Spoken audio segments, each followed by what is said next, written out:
Assalamualaikum warahmatullahi wabarakatuh. Halo kawan-kawan semua, bertemu lagi bersama saya Deng Sompa di channel Ewa Kos 13. Gimana kabar kalian hari ini? Tetap kuat dan semangat semuanya ya. Dan terima kasih telah mengklik video di channel yang tergantung mood ini. Dan selamat mendengarkan ocehan dari Daso.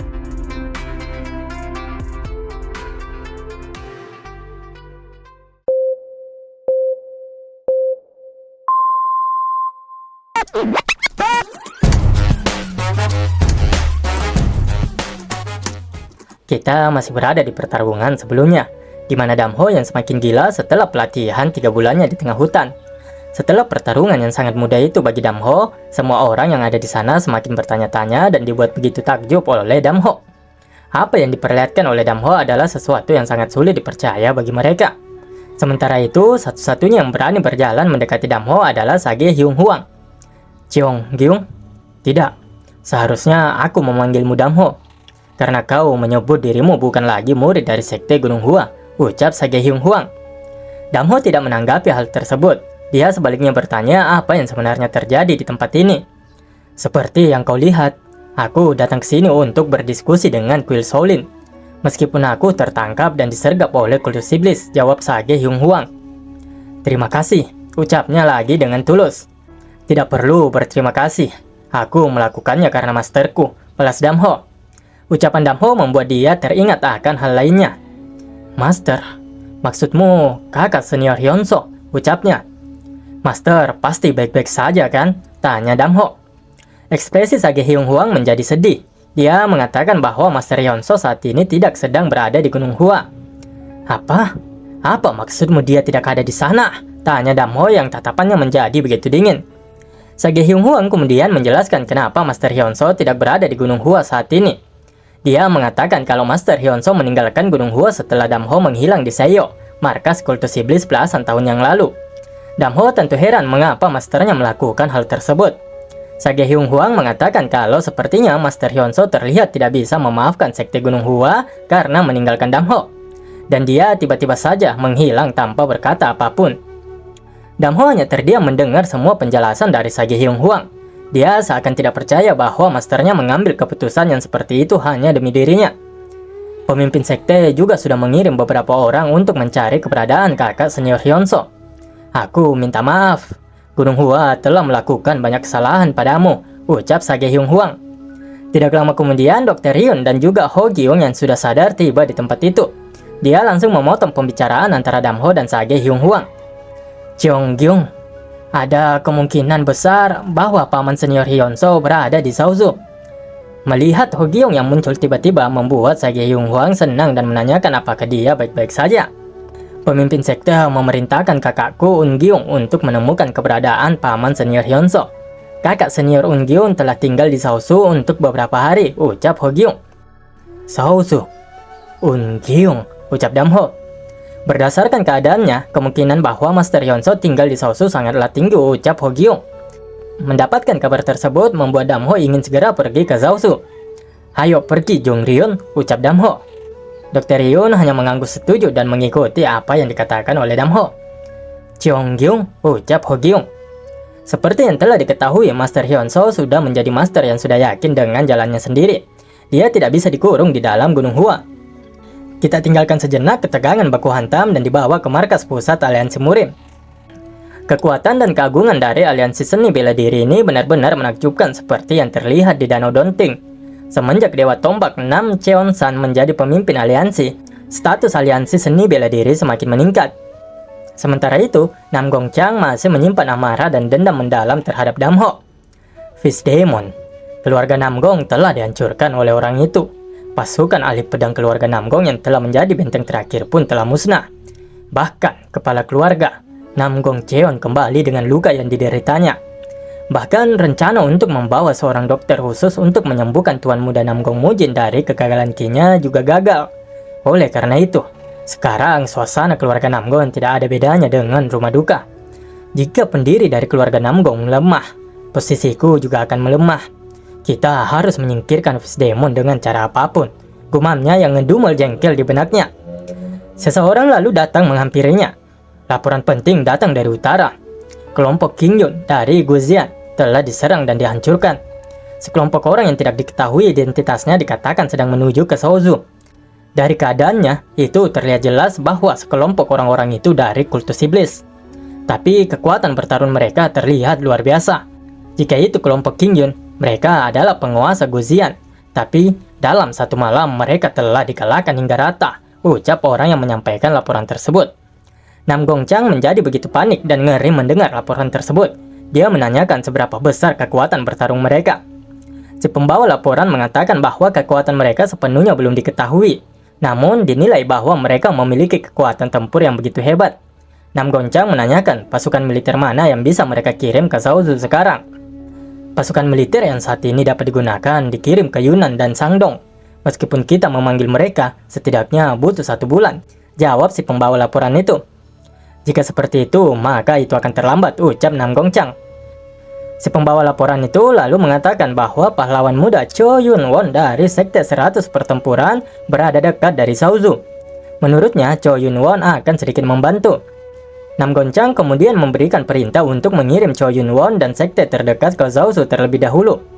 Sementara dia akan mengirim surat ke kuil Shaolin, Gunung Hua, dan juga wilayah tepi selatan untuk meminta bantuan mereka. Lama tak muncul, kita diperlihatkan kembali si Cho Yun Won ini, kawan-kawan. 4 bulan telah berlalu sejak Yun Won dan murid-muridnya berkeliling di dataran tengah bagian utara untuk mencari markas kultus demonik. Selama waktu itu, mereka tidak meninggalkan satupun tempat yang ada bangunannya di provinsi Shanxi. Namun, hingga saat ini mereka tidak menemukan sama sekali jejak dari kultus demonik. Cho Yun Won saat ini berada di jalan utama yang terpencil. Aku sudah lelah. Sangat-sangat lelah. Kita bahkan belum melihat jejak kultus iblis dan apa yang kita lakukan di sini, ucapnya yang mengomel sendiri. Bukan tanpa alasan, karena sejauh ini mereka belum menemukan jejak dari kultus iblis. Dan tidak lama kemudian juniornya melihat ada seekor burung yang datang menghampiri mereka. Cho Yun Won juga menyadari kalau burung tersebut membawa sebuah surat. Saat dia membuka dan membaca surat tersebut, seketika ekspresinya berubah menjadi sangat serius. Para juniornya menyadari perubahan ekspresi Yun Won dan menanyakan apa yang ada di surat itu. Sepertinya, salah satu bagian dari wilayah Zaozu telah menjadi target dari kultus iblis.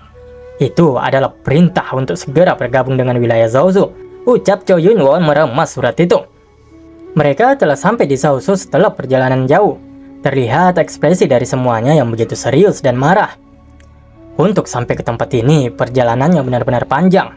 Dan sekarang, akhirnya kita bisa menarik napas, ucapnya. Tidak hanya para juniornya, bahkan ekspresi menjengkelkan Cho Yun Won jauh lebih parah. Yah, ayo istirahat sebentar terlebih dahulu. Agak lain memang mereka ini, kawan-kawan. Tidak lama kemudian diperlihatkan mereka yang sudah masuk dan disambut oleh Haiso. Nona Hai, Senior Cho, pasti itu perjalanan yang sulit, balas Haiso. Itulah yang kukatakan tadi, ucap Cho Yun Won. Cho Yun Won juga mengatakan bahwa dalam perjalanan mereka ke Zaozu, mereka harus lari dari kultus demonik, Brigade Pembalik Surga. Kultus demonik? Brigade Pembalik Surga? Tanya Haiso. Mereka tidak menyebut sendiri nama mereka sebagai kultus demon, tapi kultus Devon, jawab Cho Yun Won. Cho Yun Won menceritakan bagaimana ketika dia bertemu dengan Brigade Pembalik Surga. Pemimpin dari Brigade Pembalik Surga, Jo Ja-kyung. Ini identitasku yang sebenarnya. Meski secara kebetulan kita bertemu di sini, saya ingin sekali bertarung denganmu. Saya pernah mendengar tentangmu dan seni bela diri 9 naga, ucap Jo Ja-kyung. Cho Yun Won mengatakan ilmu pedang iblis surgawi yang ditunjukkan oleh Jo Ja-kyung, pemimpin Brigade Pembalik Surga, sangatlah hebat. Berbeda dengan Hyung atau Cho Sok, dia bukanlah seorang pendekar pedang yang seperti biasanya, ucap Yun Won.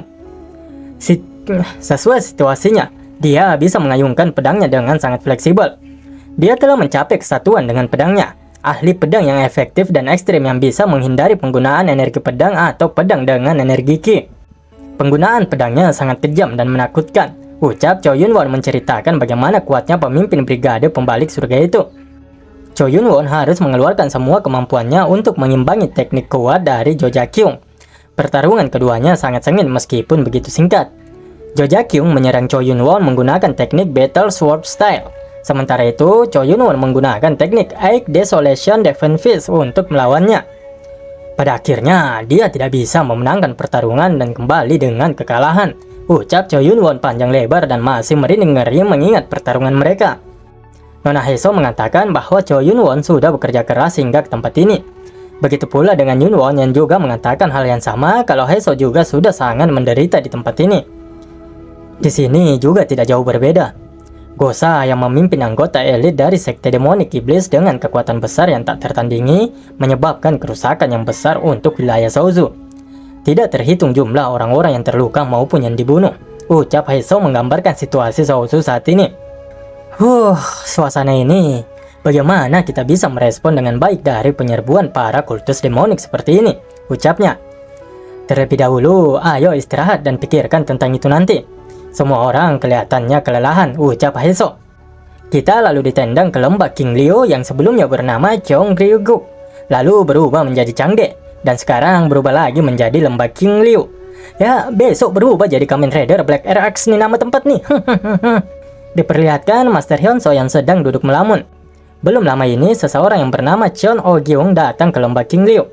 Setelah pertemuannya dengan orang yang bernama Cheon Oh-gyung, Master Hyunseo seperti orang yang kehilangan jiwanya dan tidak bisa meninggalkan tempat ini. Karena dia datang dari kultus demonik. Apa itu kebenarannya? Apa itu kultus demonik? Gumam Master Hyunseo yang dipikirannya dipenuhi begitu banyak pertanyaan tentang kultus demonik. Kita lalu dibawa beberapa waktu ke belakang saat Master Hyunseo bertemu dengan Cheon Oh-gyung. Saya Cheon Oh-gyung. Saya sedang lewat di dekat sini dan melihat pemandangan yang ada di sini sangatlah indah. Jadi saya datang ke sini tanpa izin, ucap Oh-gyung. Tidak, saya juga hanya tinggal sementara di sini. Bagaimana bisa ada yang memiliki alam ini? Balas Master Hyunseo. Saya bersyukur bahwa Anda mengatakan seperti itu, ucapnya. Master Hyunseo bisa merasakan energi misterius yang mendalam dari matanya. Master Hyunseo dapat menilai orang ini dengan cepat bahwa orang ini bukanlah orang biasa. Keduanya berbincang cukup panjang. Master Hyunseo cukup terkejut ketika Oh-gyung mengetahui bahwa dia merupakan pendeta dari Tempel Taois. Bagaimana bisa saya tidak mengetahui ketika Anda memancarkan energi mistis? Ucap Oh-gyung. Energi mistis? Ucap Master Hyunseo lalu dia pun memperkenalkan namanya. Jadi Anda adalah Sage Hyunseo. Suatu kehormatan bertemu dengan Anda seperti ini. Tidak, sayalah yang merasa terhormat, balas Master Hyunseo. Wajah kedua orang itu segera memerah dan mereka sudah seperti saudara dalam waktu yang sesingkat ini. Mereka berdua saling memuji satu sama lain, suatu kesenangan karena bisa berbagi secangkir alkohol hari ini. Cheon Oh-gyung mengatakan bahwa hari ini kelihatannya menjadi hari terbaik kedua di kehidupannya. Begitu juga denganku. Hari ini menjadi hari yang terbaik kedua di kehidupanku karena bisa bertemu denganmu. Balas Master Hyunseo yang mengatakan hal yang sama. Kau juga? Aku bertanya-tanya, kapan pertama kali kau mendapatkan hari yang terbaik? Tanya Oh-gyung. Itu ketika aku mendapatkan muridku, jawab Master Hyunseo. Kau juga? Ucap Oh-gyung. Jadi, kau juga? Hyunmin? Balas Master Hyunseo. Lagi-lagi kedua orang ini memiliki kemiripan yang tak terduga di antara keduanya. Oh-gyung membenarkannya, dia mendapatkan seorang murid. Melihat bagaimana anak-anak tumbuh adalah momen yang menyenangkan di hidupnya. Alkohol yang diminum bersamaan dengan mengingat para murid sangatlah nikmat. Sama halnya dengan Master Hyunseo. Oh-gyung lalu menanyakan di mana murid Master Hyunseo sekarang. Aku dengar bahwa dia baik-baik saja, tapi aku tidak tahu dia di mana sekarang, jawab Master Hyunseo. Kelihatannya dia hidup dengan bebas, balas Oh-gyung. Aku berharap dia akan benar-benar bebas dan tidak terikat oleh apapun. Kulihat kau benar-benar percaya dengan muridmu, balas Master Hyunseo. Aku harus percaya dengannya. Meskipun dia memiliki kekurangan, tapi dia mewarisi hati dan pikiranku, atau bahkan kebijaksanaan dari 7 sage. Aku menerimanya karena dia bilang bahwa dia akan berguna. Jadi aku akan memanfaatkannya dengan baik, jawab Oh-gyung. Oh ya? Tanya Master Hyunseo yang terlihat kaget. Yah, ada sesuatu yang seperti itu, balas Oh-gyung yang tersenyum. Master Hyunseo kemudian terdiam. Dia jatuh di dalam lamunannya. Sejauh yang ku tahu, tidak ada prajurit di sekte manapun yang memiliki aura seperti Oh-gyung. Maka artinya, seperti yang mungkin sudah kau tebak, aku dari kultus demonik, ucap Oh-gyung yang menyadarkan Master Hyunseo dari lamunannya. Apakah begitu? Tanya Master Hyunseo. Beliau ini benar-benar dikejutkan dengan fakta bahwa orang yang sedang berbicara dengannya saat ini merupakan anggota kultus demonik. Hanya karena kami berasal dari kultus Devan, bukan berarti semua orang ingin bertarung. Ada juga sekte yang tidak ingin berperang, seperti diriku ini, ucap Oh Gyung. Kembali ke masa sekarang, di mana Master Hyunseo yang masih melamun dengan semua pertanyaan-pertanyaan tentang kultus demonik di pikirannya. Jika mereka dari kultus demonik, itu jelas bahwa mereka adalah iblis. Bagaimanapun, penampilan Cheon Oh Gyung mengingatkanku pada salah satu orang suci. Bisakah kita memanggil orang seperti Cheon Oh Gyung sebagai iblis hanya karena mereka berasal dari kultus iblis? Bisakah kita melihat seseorang sebagai orang yang bertakwa hanya karena mereka dari fraksi ortodoks? Apa itu kebencian? Apa itu iblis? Gumam Master Hyunseo. Namun di saat dia lagi pusing-pusingnya memikirkan tentang kultus iblis, muncullah seorang berdebah dari arah belakang.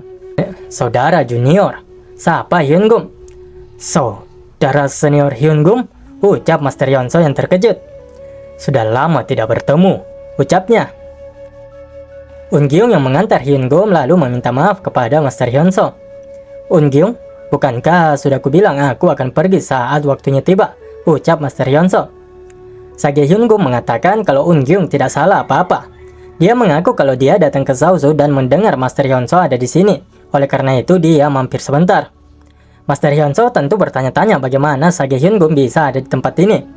Dengan ekspresi yang menjengkelkan, dia bertanya pada Master Hyunseo, berapa lama Master Hyunseo akan membiarkannya tetap berdiri, dan dia pun dipersilakan untuk duduk. Waktu yang dihabiskan bersama Cheon Oh Gyung memang sangat singkat, tapi kesan yang dia tinggalkan pada Master Hyunseo bukanlah hal sepele. Bagi Master Hyunseo, menyenangkan memang bersama Cheon Oh Gyung, tapi dia tidak bisa bernafas saat menghadapi Sage Hyungum. Apa perbedaan antara orang jahat dan orang baik? Catat sang narator yang menasihati kita. Waktu telah banyak berlalu, tapi kau tetap saja sama, ucap Sage Hyungum. Memangnya seseorang tidak akan berubah? Aku juga sudah banyak berubah, balas Master Hyunseo. Melihat matamu, sepertinya begitu. Apa kau masih membenciku? Ucap Sage Hyungum dengan nada yang mengintimidasi. Master Hyunseo tidak menjawabnya dan hanya diam saja. Begitulah rupanya. Aku masih tidak menyesali apapun yang terjadi hari itu. Lanjut Sage Hyungum yang hingga saat ini benar-benar tidak menyesal sama sekali dengan keputusannya yang membuang Damho. Hei cuy, tapi ngemis ngotot sampai paksa Master Hyunseo kembali ke Gunung Hua. Biar Damho mau kembali juga. Hele dasar muna. Meskipun keistimewaan Cheon Gyung menonjol sekarang, namun bahkan pada saat ini, anak itu bukanlah anak yang membantu Gunung Hua, ucap Sage Hyungum.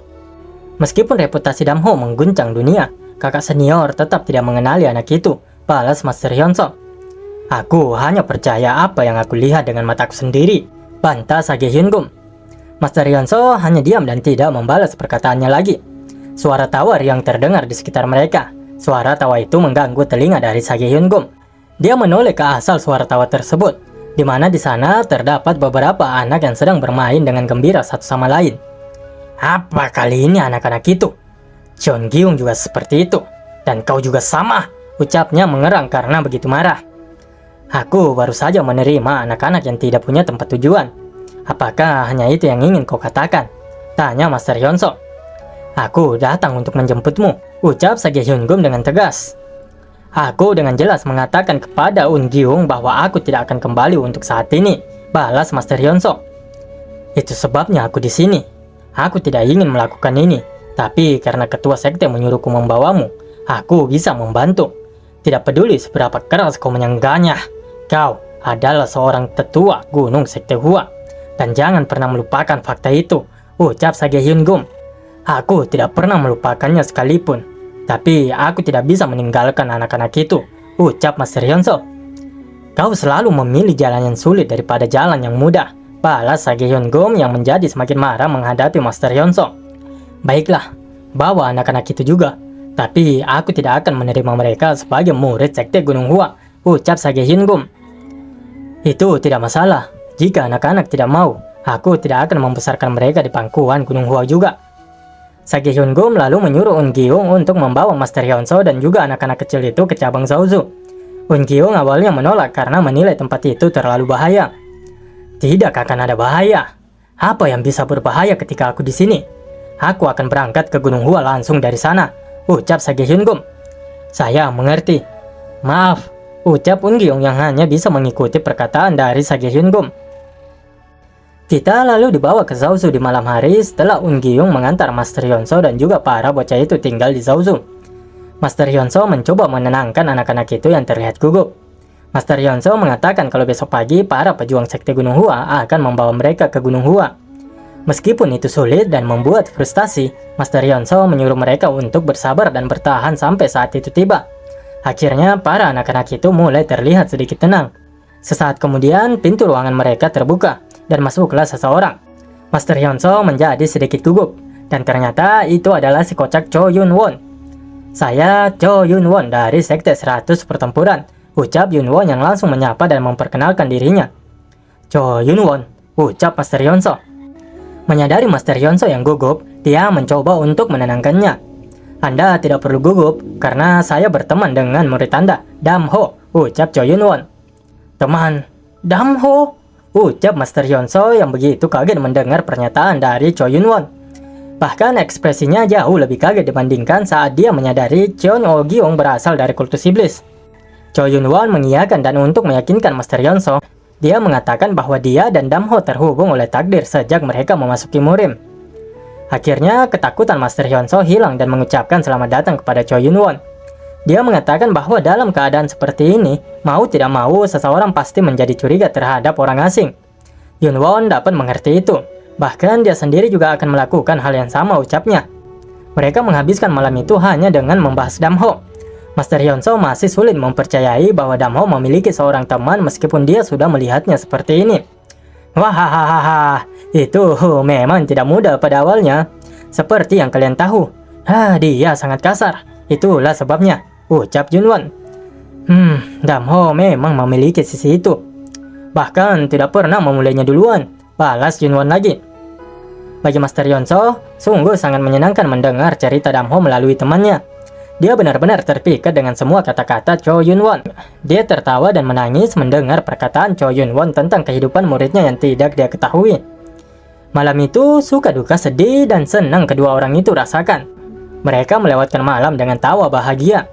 Haeseo mendengar tawa keras Cho Yun Won dan Master Hyunseo juga ikut tersenyum. Mereka berdua, mereka merasa seperti orang yang hidup di dunia yang berbeda, gumam Haeseo. Ini tidak mungkin, gumam Haeseo. Dia benar-benar tidak menyangka bahwa Zaozu lagi-lagi diserang. Serangan! Serangan! Ada serangan mendadak! Suara teriakan dari para prajurit terdengar jelas. Selain Dr. Jong Ryun, Haeseo Wol ini menjadi wanita paling sibuk di manhwa ini, kawan-kawan. Pokoknya setiap dia muncul pasti langsung dikasih baku hantam lagi sama narator. Hanya saja, kita akan saksikan baku hantamnya di video selanjutnya ya kawan-kawan ya. Di awal chapter ini, kita diperlihatkan keadaan Zaozu yang lagi dan lagi mendapat serangan dadakan dari kultus demonik. Terjadi ledakan di mana-mana. Tentu saja penyerangan kali ini dilakukan dengan skala yang jauh lebih besar dari sebelumnya. Karena penyerangan terjadi di malam hari, membuat mereka kewalahan karena tidak menduga kultus iblis akan melakukan serangan di malam hari. Baku hantam pun langsung pecah seketika antara kultus demonik dan juga pasukan dari aliansi murim di Zaozu. Habisi mereka! Perintah anggota kultus demonik. Pertumpahan darah yang jauh lebih besar dimulai. Zaozu akan menjadi lautan darah kali ini. Haeseo yang sebelumnya mendengar ledakan yang terjadi dengan cepat menyusul dan sampai ke area pertempuran. Pedangnya diayunkan dan membentuk sebuah bayangan. Dengan cepat dia menebas lengan para anggota kultus demonik yang dia hadapi. Jumlah anggota kultus demonik sangat banyak dan juga mereka sangat kuat. Sepertinya ini akan menjadi malam yang sangat panjang, pikir Haeseo. Haeseo terus bergerak menghabisi para anggota kultus demonik. Terlihat ada seseorang yang masih berdiri diam memperhatikan Haeseo. Oh, kamu sungguh luar biasa, ucapnya. Dan ternyata dialah orang yang bernama Deng Cheonso. Namaku Deng Cheonso. Apa kamu pernah mendengarnya? Ucapnya pada Haeseo. Deng Cheonso, aku belum pernah mendengar nama itu sebelumnya. Ucap Haeseo yang langsung menerjang ke arah Deng Cheonso. Sayang sekali, tapi kamu akan segera tahu hakim dunia bawah seperti apa Deng Cheonso itu. Serangan pertama Haeseo tidak berdampak apapun pada Deng Cheonso. Kuat, gumamnya. Kau lumayan juga, Tapi masih terlalu dini untuk menghadapi Deng Chonso ini, ucap Deng Chonso. Sepertinya itu keputusan yang terburu-buru, ucap Haeso. Dia mundur beberapa langkah, namun sesaat kemudian dia kembali menyerang Deng Chonso. Penilaian cepat adalah cara untuk menentukan kemenangan atau kekalahan. Karena kamu akan mati di sini, kamu bahkan tidak perlu mengenalku, ucap Deng Chonso. Haeso terus melancarkan serangannya. Meskipun keduanya sudah bertarung beberapa menit, namun keduanya belum ada yang mengeluarkan kemampuan terbaik mereka. Apa kau tahu siapa aku? Ucap Haeso. Deng Chonso tidak memperdulikan siapa Haeso. Itu bukanlah sesuatu yang perlu dia ketahui, ucapnya. Kamu harus tahu siapa aku. Namaku Haeso, ucap Haeso. Oh, apa kamu Hai Junghwa? Salah satu dari Nine Dragon yang ada di sini, balas Deng Chonso.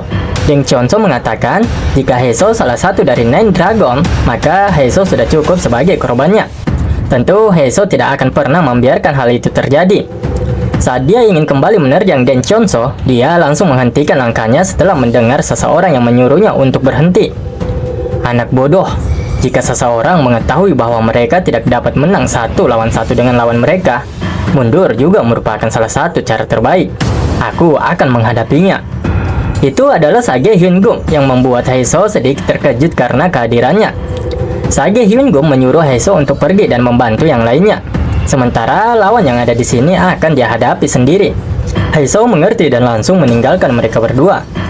Siapa menyangka bahwa mereka yang disebut kultus demonik rupanya suka menganiaya seorang anak kecil, ucap Sage Hyun-gum.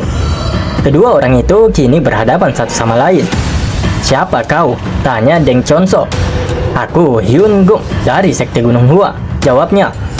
Deng Chonso sedikit terkejut mengetahui bahwa di hadapannya adalah Hyun-gum, si pedang pertama dari Gunung Hua. Sepertinya peluang besar telah muncul. Apakah akhirnya aku menemukan lawan yang sepadan? Ucapnya tersenyum.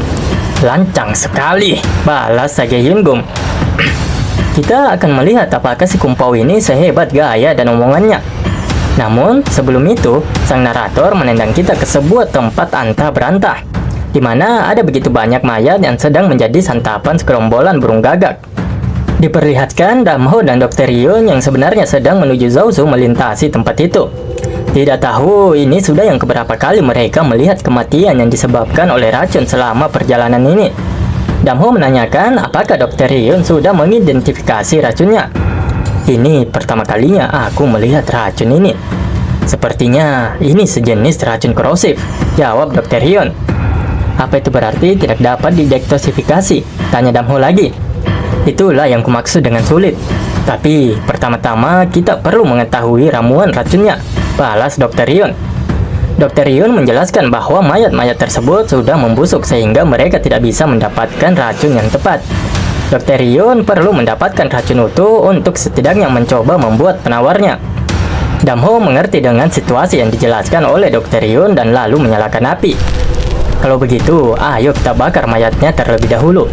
Jika kita membiarkannya seperti ini, orang yang lewat pun bisa tertular, ucap Damho. Zat yang sangat beracun semacam itu diciptakan oleh seseorang yang mahir dalam racun dan mencoba berbagai kombinasi racun. Dia mungkin ahli racun, ucap Dr. Ryun. Ahli racun, balas Damho begitu terkejut. Dr. Ryun menjelaskan bahwa itu pasti adalah seseorang yang telah menguasai seni racun. Ini tentang menumbuhkan energi internal sambil meminum racun gabungan khusus, dan lalu mempraktekkan teknik seni bela diri internal khusus. Darah, organ, dan usus diresapi dengan racun. Orang seperti itu benar-benar menjadi racun hidup. Maksudmu, seorang ahli racun? Tidak masalah jika para pejuang bertarung dengan pedang dan jalan. Lagi pula, ini hanya masalah mereka yang saling membunuh. Tapi, ini berbeda jika menggunakan racun seperti ini. Racun tidak hanya membunuh mereka yang bertarung secara langsung, tetapi juga orang lain di sekitarnya, ucap Damho yang terlihat benar-benar marah dengan orang yang melakukan semua ini. Damho dan Dr. Jong Ryun memulai perjalanan mereka dan akhirnya beristirahat di sebuah desa kecil tanpa satupun penginapan. Untungnya mereka bertemu dengan Im Yi Cheong yang telah dibantu oleh Dr. Ryun beberapa hari yang lalu di tepi sungai Yuanjiang, dan dia pun mendapatkan bantuannya. Im Yi Cheong menyuruh Dr. Ryun untuk segera beristirahat dengan nyaman malam ini. Dan jika itu memungkinkan, dia menyuruh Damho dan Dr. Ryun untuk langsung berangkat lebih awal keesokan harinya. Itu membuat Dr. Ryun menanyakan apa alasannya. Dia menjelaskan kepada Dr. Ryun bahwa ada seniman bela diri yang telah memasuki desa. Oleh karena itu, suasana desa tersebut menjadi sangat seram. Seniman bela diri yang memasuki desa adalah Korps 5 Elemen, angkatan bersenjata dari aliansi Murim. Terlihat kondisi dari pemimpin korps itu yang tidak stabil. Sial, kalau bukan karena racunnya, kerusakannya tidak akan sebesar ini. Kita harus bergegas dan memberitahu aliansi bahwa itu menggunakan racun, ucapnya. Sesuai dengan namanya, pasukan ini dibagi menjadi 5 kelompok, yaitu api, air, kayu, logam, dan tanah. Yu Jin Moon adalah pemimpin dari divisi logam ini. Ketua, ada orang asing yang telah memasuki desa, ucap seorang prajurit yang melaporkan bahwa ada orang yang memasuki desa ini kepada Yu Jin Moon. Apa? Orang asing? Balas Yu Jin Moon. Yu Jin Moon keluar menemui Dr. Ryun. Dia menanyakan apakah benar Dr. Ryun ingin bertemu dengannya dan siapa sebenarnya dia. Dr. Ryun lalu memperkenalkan dirinya yang bernama Jong Ryun. Yu Jin Moon sejenak berpikir mencoba mengingat nama Dr. Ryun karena sepertinya dia pernah mendengarnya. Dia menanyakan apa yang membawa Dr. Ryun ke desa ini, dan dijawab oleh Dr. Ryun kalau dia hanya kebetulan lewat dan singgah untuk beristirahat. Kamu kebetulan mampir? Kudengar kamu punya teman. Tolong minta dia untuk datang juga. Kami perlu memverifikasi identitas kalian bersama, pinta Yu Jin Moon. Dr. Ryun mengatakan kalau itu tidaklah mungkin. Yu Jin Moon tetap bersikeras karena mereka perlu memverifikasi identitas Dr. Ryun. Dia lalu mengatakan akan lebih baik jika Dr. Ryun segera pergi, karena jika tidak, mereka akan menilai Dr. Ryun sebagai anggota kultus demonik dan akan menahannya. Dr. Ryun menanyakan apakah mereka tidak akan menyesali keputusannya itu. Kami adalah prajurit dari aliansi Murim. Kami tidak akan pernah menyesali apapun yang terjadi, ucap mereka. Ya, baiklah, jika itu yang kalian pikirkan, maka tidakkah ada yang bisa kami lakukan, ucap Dr. Ryun dengan santainya. Lalu sesaat kemudian, mereka semua dikagetkan dengan suara teriakan yang menjerit dari rumah di sebelah mereka. Ada seorang wanita yang tergesa-gesa menghampiri mereka. Tentu orang-orang divisi logam bertanya-tanya apa yang sebenarnya sedang terjadi. Kondisi wanita itu begitu buruk, wajahnya begitu lesu dan pucat. Kulitnya memerah dan mengeluarkan asap dari sekujur tubuhnya. Dr. Ryun dengan cepat mampu menilai kondisi apa yang terjadi dengan wanita itu. Itu racun, gumamnya. Semuanya mundur, itu racun, teriak Dr. Ryun yang langsung memperingatkan semua orang agar tidak mendekati wanita tersebut. Wanita itu semakin menjerit kesakitan. Kulit-kulit di wajahnya mulai mengelupas dan mengeluarkan asap yang begitu banyak. Matanya melotot seakan ingin keluar. Darah mengalir dari kedua bola matanya dan juga hidungnya. Para prajurit dibuat menjadi panik melihat kondisi wanita itu. Dia terus berteriak meminta tolong. Rasa sakit yang amat menyakitkan terasa di semua bagian tubuhnya. Semakin lama, dia semakin sulit untuk bernafas hingga mencekik lehernya sendiri. Hingga akhirnya dia tidak dapat menahannya lalu tumbang dan meninggal karena racun yang menggerogoti tubuhnya. Dr. Ryun memperingatkan mereka semua agar tidak ada yang mendekati mayat wanita itu. Dia mengatakan kalau itu adalah racun yang sangat mengerikan. Bahkan kontak ringan sekalipun dapat menyebabkan infeksi. Dr. Ryun lalu menyuruh Yu Jin Moon untuk memeriksa apakah ada lagi orang yang tertular di rumah lainnya. Dan jika ada yang terinfeksi, Dr. Ryun menyuruh mereka untuk tidak menyentuhnya sama sekali. Yu Jin Moon kemudian bertanya apakah Dr. Ryun adalah seorang dokter. Dr. Ryun membenarkannya dan kembali menyuruh Yu Jin Moon untuk bergegas karena mereka tidak punya banyak waktu. Sementara prajurit divisi logam mencari orang lain yang terinfeksi racun, Dr. Ryun secara pribadi mendekati mayat wanita tadi untuk mencari tahu racun apa yang sebenarnya yang menyebabkan semua ini. Bau yang sangat menyengat. Jenis racun apa ini? Kita perlu mengetahui jenis racunnya terlebih dahulu agar bisa membuat penawarnya, gumam Dr. Ryun. Di saat Dr. Ryun sibuk mencari tahu racunnya, sang pengarang membawa kita ke sebuah bukit di mana terlihat seorang lelaki parubaya yang sedang duduk bersila. Kakek-kakek itu menangkap seekor ular di dekatnya dan memakannya hidup-hidup. Master, saya kembali, ucap Sokwang. Sokwang, bagaimana kabar mereka? Tanya kakek-kakek itu. Seperti yang diduga, mereka tidak dapat memahaminya, jawab Sokwang. Kakek-kakek itu tertawa dengan senang. Dia mengatakan bahwa mereka benar-benar adalah bajingan sampah yang sangat bodoh. Sokwang juga menanyakan apa yang akan mereka lakukan sekarang. Nama kakek-kakek itu adalah Sawuyun, dan julukannya adalah Kaisar Heavenly Poison. Dia adalah seorang ahli racun yang bisa meracuni semua makhluk hidup di suatu daerah hanya dengan nafasnya. Semua racun tidak berguna baginya. Racun hanyalah katalis yang membuatnya menjadi lebih kuat. Tubuhnya yang telah menyerap racun yang tak terhitung jumlahnya adalah racun paling mematikan di dunia. Semakin banyak mereka yang mengaku benar, semakin mereka mengungkapkan sifat aslinya dalam situasi yang tidak dapat disangkal. Jika kau terus meracuni mereka secara diam-diam, perang saudara akan terjadi.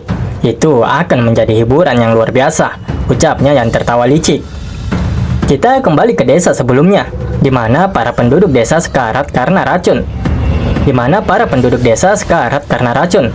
Tentu mereka bertanya-tanya apa yang harus mereka lakukan. Karantina semua penduduk desa, perintah Yojinmon. Kondisi desa tersebut benar-benar mengerikan. Tidak ada cara untuk menyelamatkan orang-orang yang telah terinfeksi racun.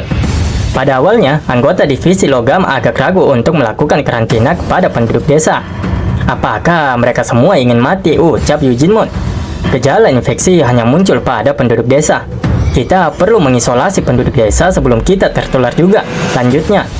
Dia lalu menoleh dan memperhatikan Dr. Ryun. Sekarang aku kepikiran. Semuanya terasa aneh. Orang yang tertular muncul tepat saat Jong Ryun memasuki desa ini. Dan dialah orang pertama yang menyadari keberadaan racun itu. Mungkin dia adalah antek-antek dari kultus demonik, gumam Yojinmon. Nona Jongri, tolong beritahu siapa namamu. Tanyanya lagi untuk memastikan identitas dari Dr. Ryun. Itu tidak akan ada gunanya bagi siapapun. Dan juga, aku bukanlah musuh kalian, balas Dr. Ryu.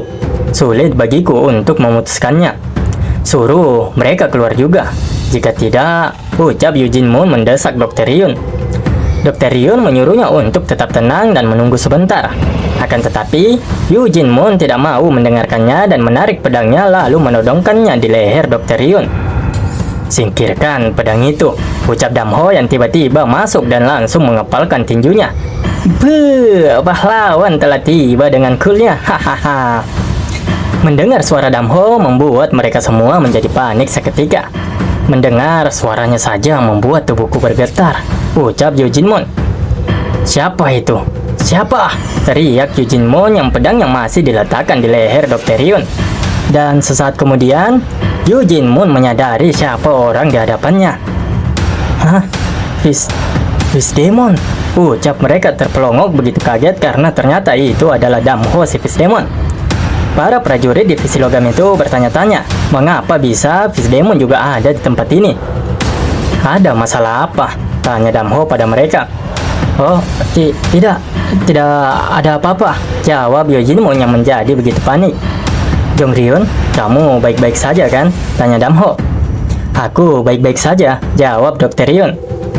Jong Ryun? Hah? Devon Dokter? Kenapa aku tidak kepikiran dari awal? Gumamnya menghela nafas saat dia menyadari siapa kedua orang di hadapannya itu. Damho menanyakan apakah itu racun yang sama dan diakan oleh Dr. Ryun. Dia juga menanyakan apakah ada perbedaan di antara racunnya. Sudah jelas racunnya berasal dari sumber yang sama. Jika ada perbedaan, racun sebelumnya beberapa kali lebih ganas, ucap Dr. Ryun. Walaupun dengan racun yang sama, memangnya efeknya bisa berbeda tergantung siapa yang menggunakannya, tanya Yojinmon. Dr. Ryun mengatakan itu mungkin saja. Sama seperti dua murid yang dilatih oleh guru yang sama dapat memiliki kemampuan yang berbeda.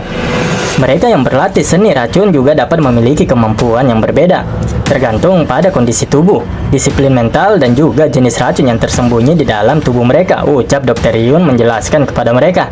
Mungkin saja ada lebih dari satu ahli racun, ucap Damho. Itu benar. Satu saja sudah cukup sulit untuk dihadapi, apalagi dua atau lebih ahli racun, ucap Yojinmon. Yojinmon mengatakan jika mereka ingin melawan ahli racun dari kultus demonik, mereka tidak punya pilihan selain mendatangi keluarga Tang di Sichuan. Kondisi ini membuat Damho begitu geram. Keluarga Tang? Kalau itu mereka... Keluarga Tang merupakan ahli racun dan senjata tersembunyi. Kedua hal tersebut adalah hal-hal yang tabu bagi orang-orang Murim. Maka dari itu mereka menahan diri dari aktivitas luar. Tapi jika itu keluarga Tang, mereka mungkin punya cara, ucap Dr. Ryun. Yujin Mun memerintahkan bawahannya yang bernama Ilmong untuk segera lari ke aliansi Murim dan melaporkan bahwa ahli racun telah muncul. Dia juga menyuruhnya agar tidak lupa untuk memberitahu aliansi Murim bahwa mereka benar-benar harus mendapatkan kerjasama dari keluarga Tang. Kami akan memperkuat keamanan perimeter, ucap Yujin Mun membungkukkan badan pada Damho. Kenapa kau meminta izinku? Lakukan saja, balas Damho dengan cueknya. Baik, dimengerti, balas Yujin Mun. Kasihan coy, padahal dia ini ketakutan sebenarnya. Siang berlalu, malam pun telah tiba. Malam itu mereka tidak ada habisnya membahas Damho. Salah satu dari mereka menanyakan di mana Fish Demon sekarang, karena dia tidak ada di kamarnya. Yujin Mun malah mengatakan bahwa itu bagus karena Damho meninggalkan desa ini. Maksudmu dia melarikan diri di tengah malam? Tanya bawahannya. Kita mengirim Ilmong, tapi tidak ada jaminan dia akan berhasil mencapai aliansi Murim hidup-hidup. Desa ini sudah tamat. Bahkan mereka yang masih hidup harus kembali ke aliansi Murim hidup-hidup. Jika tidak, kita semua akan mati di sini, ucap Yujin Mun. Bagaimana dengan Fish Demon? Tanya bawahannya lagi. Dia adalah manusia yang sudah terbiasa dengan kesendirian. Menurutmu, apakah dia akan peduli pada kita? Jawab Yujin Mun. Malam itu, Yujin Mun memerintahkan para bawahannya untuk segera bergegas. Sepertinya mereka berniat untuk kabur juga dan melarikan diri ke aliansi Murim sesegera mungkin. Sementara prajurit divisi logam yang begitu linglung berbeda dengan Dr. Ryun yang saat ini sedang berpikir keras untuk membuat penawar racunnya. Hanya ini yang tersisa sekarang, gumam Dr. Ryun. Itu adalah rumput Mad Blood. Rumput yang mempunyai efek membuat orang gila meski dalam dosis yang kecil. Itulah alasannya mengapa rumput tersebut sering digunakan untuk membuat racun. Melawan racun dengan racun. Orang yang menggunakan racun di desa adalah orang gila. Dia tidak ingin orang mati dengan mudah. Dia ingin mereka menderita sebanyak mungkin sebelum mereka mati. Dia mencampurkan banyak racun sehingga racunnya sulit untuk didetoksifikasi dengan mudah. Kita perlu menemukan penawarnya untuk menyelamatkan orang-orang ini. Ada bahan yang menggabungkan semua racun itu. Kita perlu menghancurkannya. Jika kita melakukan itu, kita akan mampu mendeteksi semua racun satu persatu. Aku melihat potensi itu di rumput Mad Blood. Masalahnya, satu, apakah mereka bisa bertahan? Gumam Dr. Ryun. Dia benar-benar berusaha agar bisa menyelamatkan sebanyak mungkin warga desa yang saat ini terinfeksi oleh racun yang sangat mematikan ini. Baik itu Dr. Ryun maupun Damho, keduanya berusaha agar tidak ada lagi korban jiwa dan menghentikan kegilaan di desa ini. Jong Ryun, kamu melakukannya dengan caramu sendiri, dan aku akan menangkapnya dengan caraku, gumam Damho. Tidak jauh dari desa itu diperlihatkan Sokwang yang sedang berdiri di atas pohon yang besar. Dia mengatakan bahwa angin yang sempurna sedang bertiup. Angin adalah alat terbaik bagi ahli racun. Orang yang tidak kompeten seringkali menggunakan titik langsung, pendekatan tanpa gejala, serta sentuhan ringan untuk menularkan orang-orang. Tapi itulah yang dilakukan oleh orang-orang yang tidak memiliki pengetahuan dalam hal itu, ucap Sokwang. Dia lalu melihat temannya yang berada di pohon sebelahnya. Di situ ada juga pria yang bernama Myung. Mereka semua adalah orang-orang yang telah menerima pelatihan dalam seni membuat racun dari Sawuyun. Selama beberapa hari terakhir, Sokwang dan juga kedua temannya menggunakan angin untuk mengirimkan racun-racun mereka. Racun di kantung Sokwang adalah racun pelarut darah yang diambil dari katak panah beracun yang hidup jauh di dalam hutan Barbarian Selatan. Sokwang bersiap untuk menuangkan racunnya di saat angin sedang bertiup dengan sempurna. Dia juga memerintahkan kedua temannya untuk memulainya.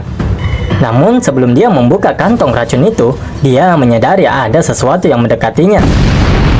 Sebuah tinju yang begitu kuat menghantam pohon besar tempat Sokwang berpijak. Pohon itu terbagi menjadi dua hanya dengan satu tinju. Sayangnya, Sokwang yang menyadari datangnya tinju itu sempat untuk menghindar. Dia melompat ke pohon lainnya untuk menghindar. Siapa? Siapa kau? Tunjukkan dirimu, teriaknya. Dia mengancam orang yang menyerangnya diam-diam. Jika kau tidak muncul, aku akan menyebarkan racun ini. Damho terus melayangkan tinjunya dan menghancurkan setiap pohon dimanapun Sokwang melompat. Brengsek, bajingan ini. Dia harus mencicipi racunku agar dia menunjukkan dirinya, ucap Sokwang yang mengumpat kesal. Sokwang dengan cepat melompat turun ke balik pohon yang sudah tumbang oleh tinju Damho. Dia membuka kantong racun itu, lalu menyebarkan sebagiannya. Dia menyebarkan racun itu di area sekitarnya sebagai tamengnya. Dia berpikir bahwa Damho tidak akan bisa mendekatinya. Kau tidak punya pilihan lain selain mengungkapkan identitasmu yang sebenarnya. Racunku ini kuat, ucap Sokwang. Dan betapa terkejutnya dia ketika tangan yang begitu kuat sudah mencengkram lehernya dari belakang. Apa kau mencariku? Tanya Damho. Kapan? Ucapnya kesakitan. Kau tidak tahu bagaimana melakukan apapun kecuali bersembunyi seperti tikus dan menyebarkan racun, kan? Ucap Damho.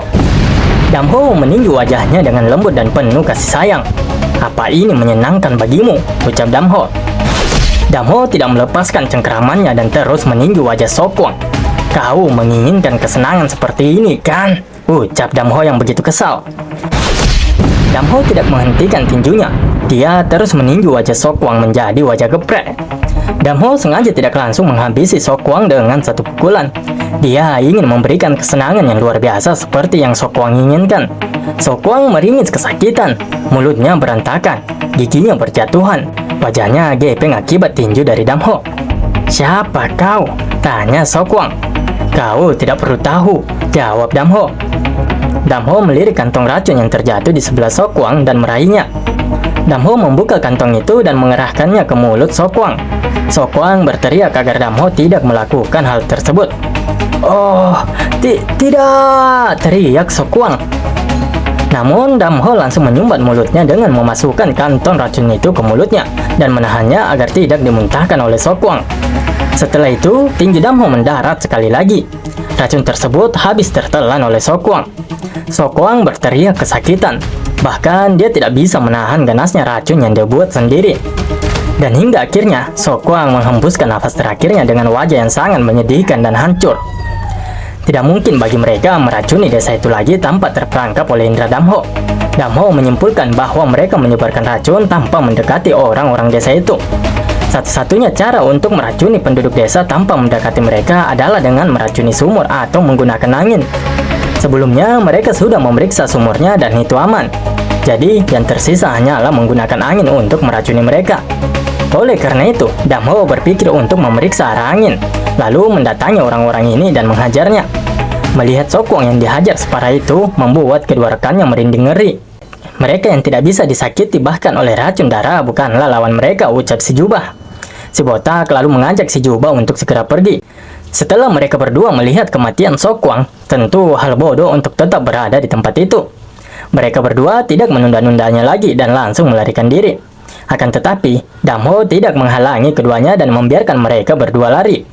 Anjing pemburu yang diserang pasti akan kembali ke tuannya.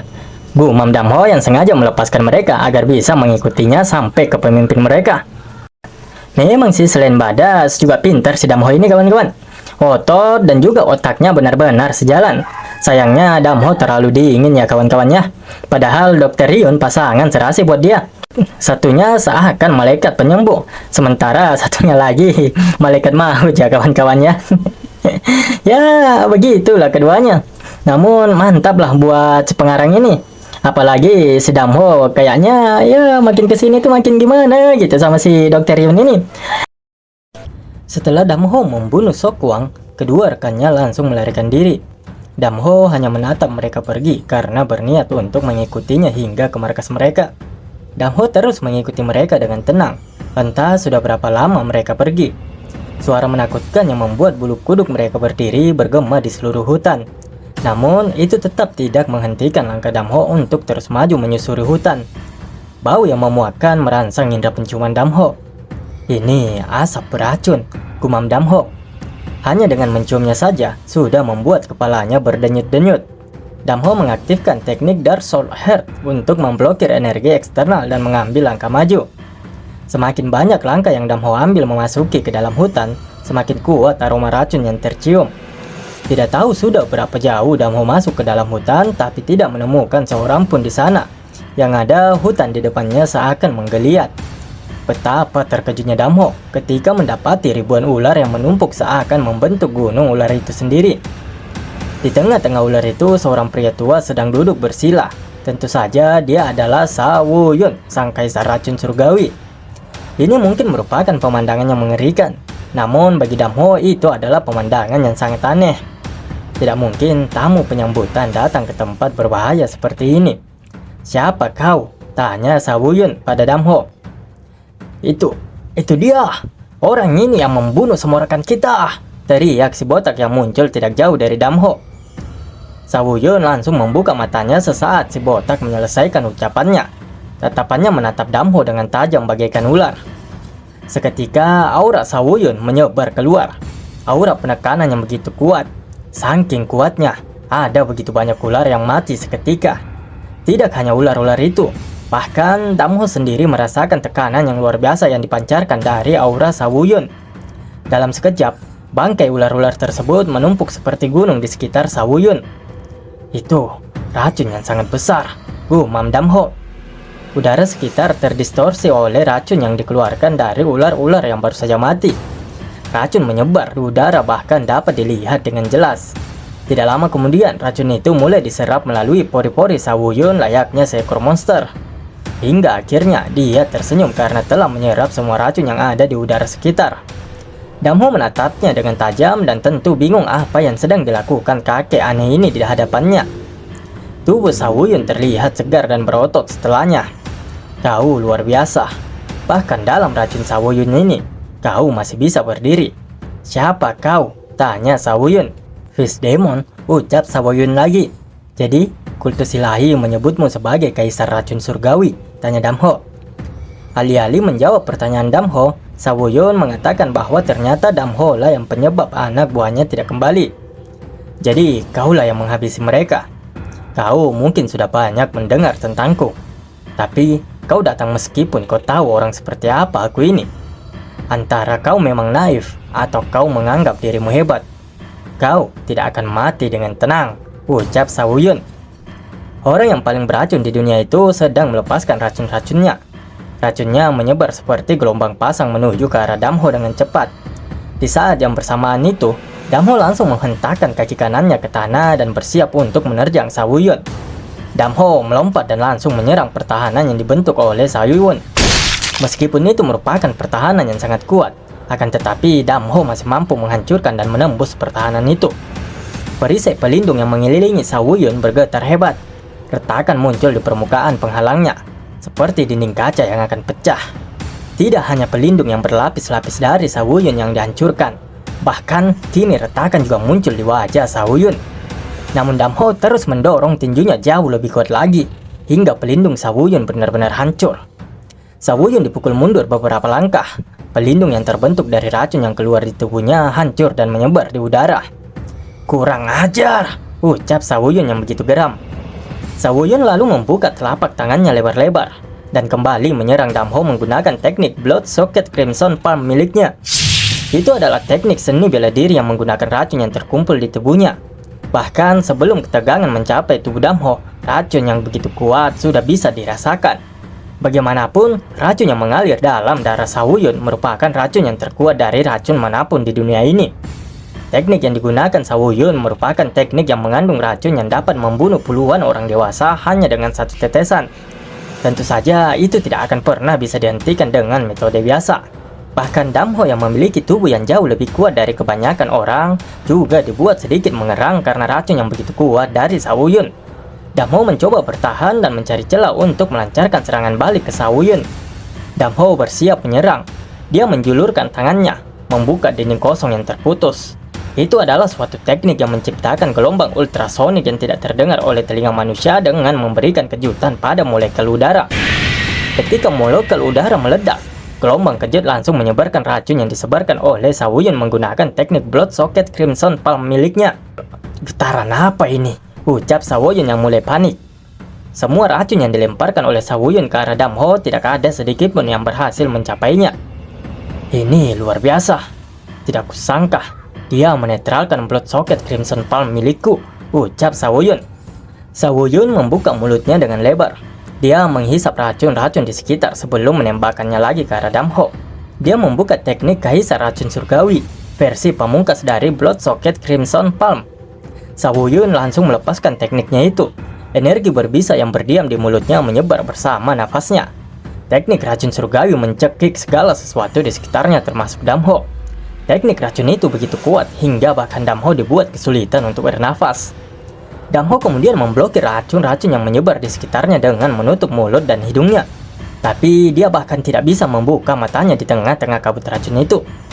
Damho berusaha menenangkan dirinya dalam situasi yang tidak menguntungkan ini. Dia menutup matanya, mencoba untuk fokus. Dan sesaat kemudian, cahaya benar-benar menghilang dan hanya ada kegelapan yang muncul. Terlihat Damho yang hanya berdiri diam dan menutup matanya. Dia telah hidup dalam kegelapan selama 12 tahun lamanya. Dia bisa mengetahui lingkungan sekitar hanya dengan merasakan pergerakan udara. Perlahan, dia kemudian mengangkat tangannya. Bersamaan dengan semakin tingginya Damho mengangkat tangannya, ledakan energi meledak darinya dan langsung menyerang musuh di udara kosong.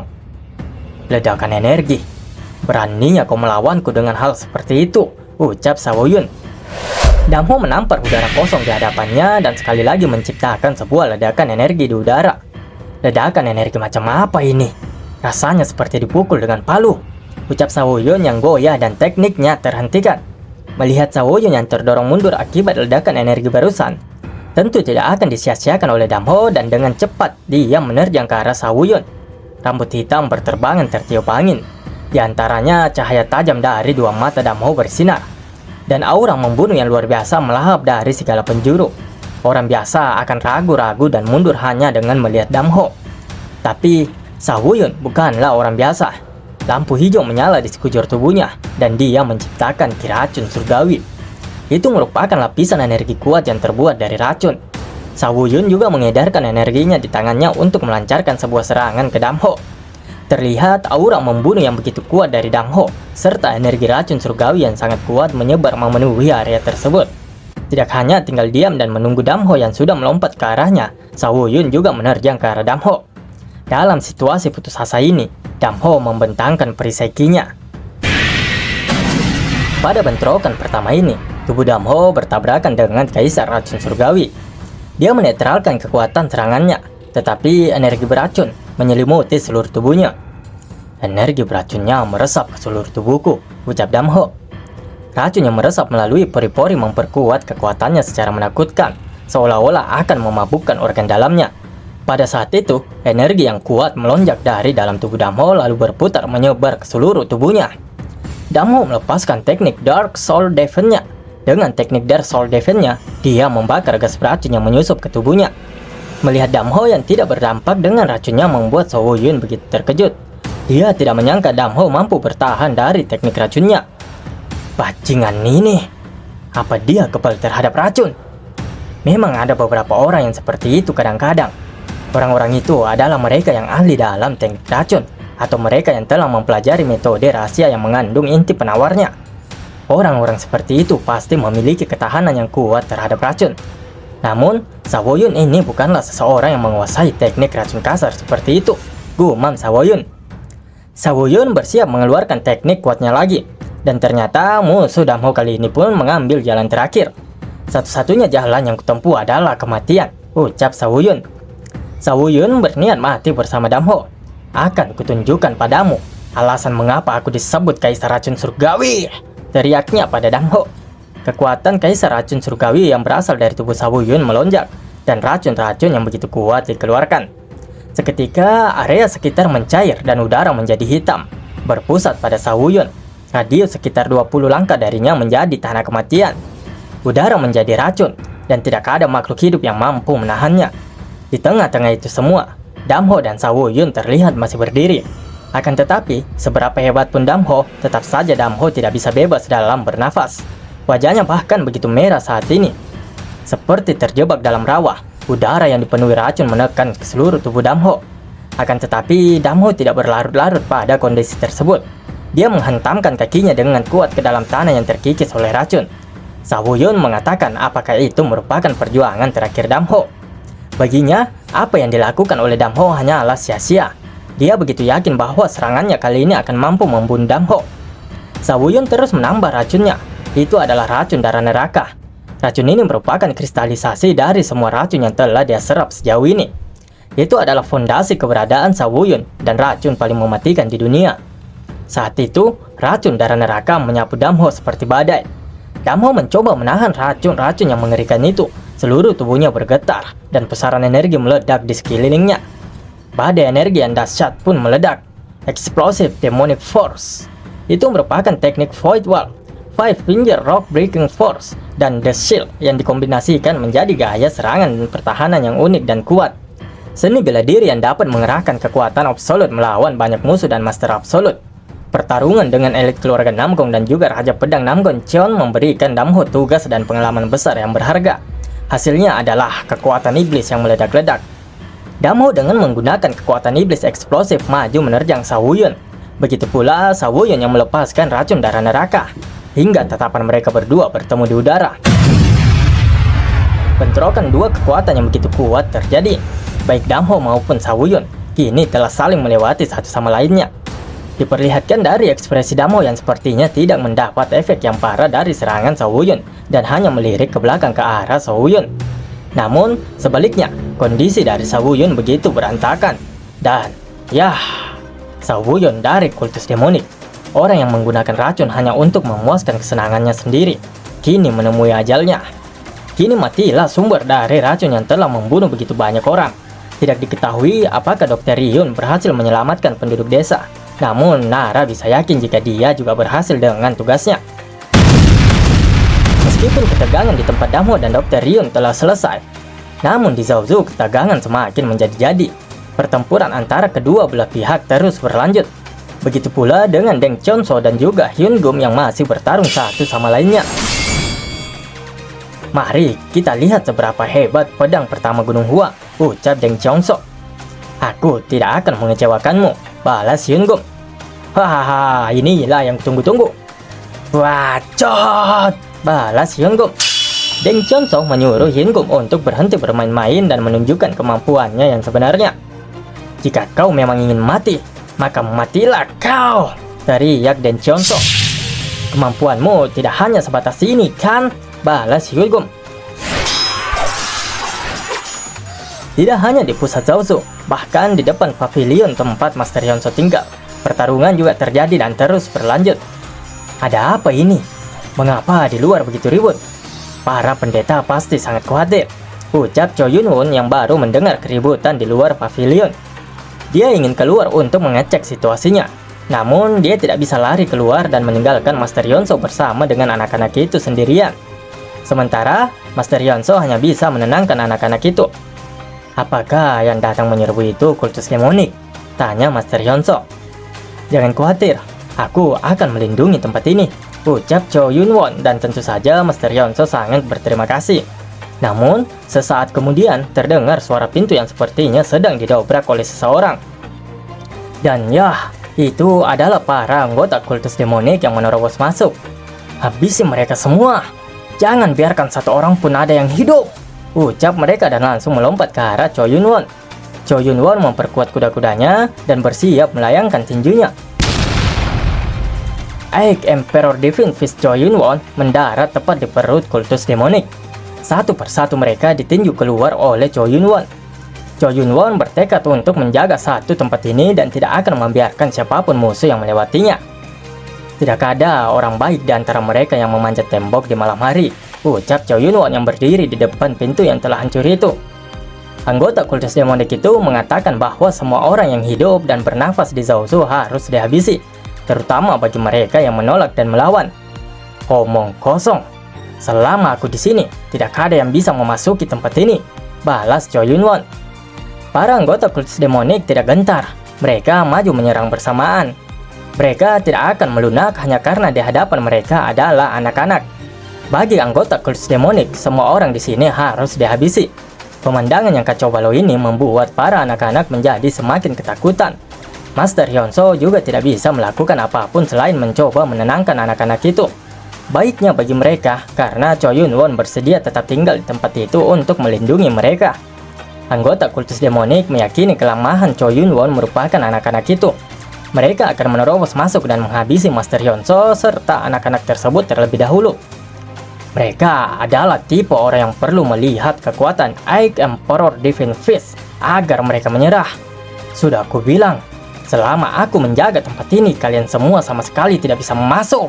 Tinju yang besar itu dikepalkan, bersiap menghajar siapapun yang berani mendekat. Kita bergeser sedikit keluar gerbang, di mana terlihat So Cheon dan Yum Yu-geong yang juga telah tiba di Zaozu. Yum Yu-geong sebenarnya tidak menyangka kalau So Cheon juga sampai di tempat ini. Dia menanyakan apakah kehadirannya itu adalah perintah dari pimpinan kultus. Gadis suci, itu benar, jawab So Cheon-san. Yum Yu-geong tentu menjadi panik. Bagaimanapun teknik tekanan yang dikeluarkan oleh So Cheon-san tidak membedakan kawan maupun lawan. Jika kau tidak berhati-hati, tidak hanya seniman bela diri yang hebat, tetapi juga para pejuang kultus demonik dapat dipukuli sampai mati, gumam Yum Yu-geong. Teknik Tenli Reaper yang membabi buta membuatnya khawatir. Pada dasarnya, dia juga tidak ingin ada begitu banyak korban jatuh, baik itu dari pihak Aliansi Murim maupun kultus demonik itu sendiri. Dia mengingatkan So Cheon-san jika dia melangkah, maka akan terlalu banyak orang yang akan mati.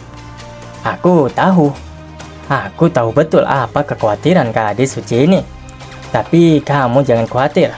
Aku baru saja memperoleh pencerahan dan mampu mengendalikan energi yin dengan baik. Tidak akan ada insiden prajurit kultus kita dirugikan oleh energi yin, ucapnya sembari berjalan memasuki Zaozu. Yum Yu-geong tidak bisa melakukan apapun untuk menahannya.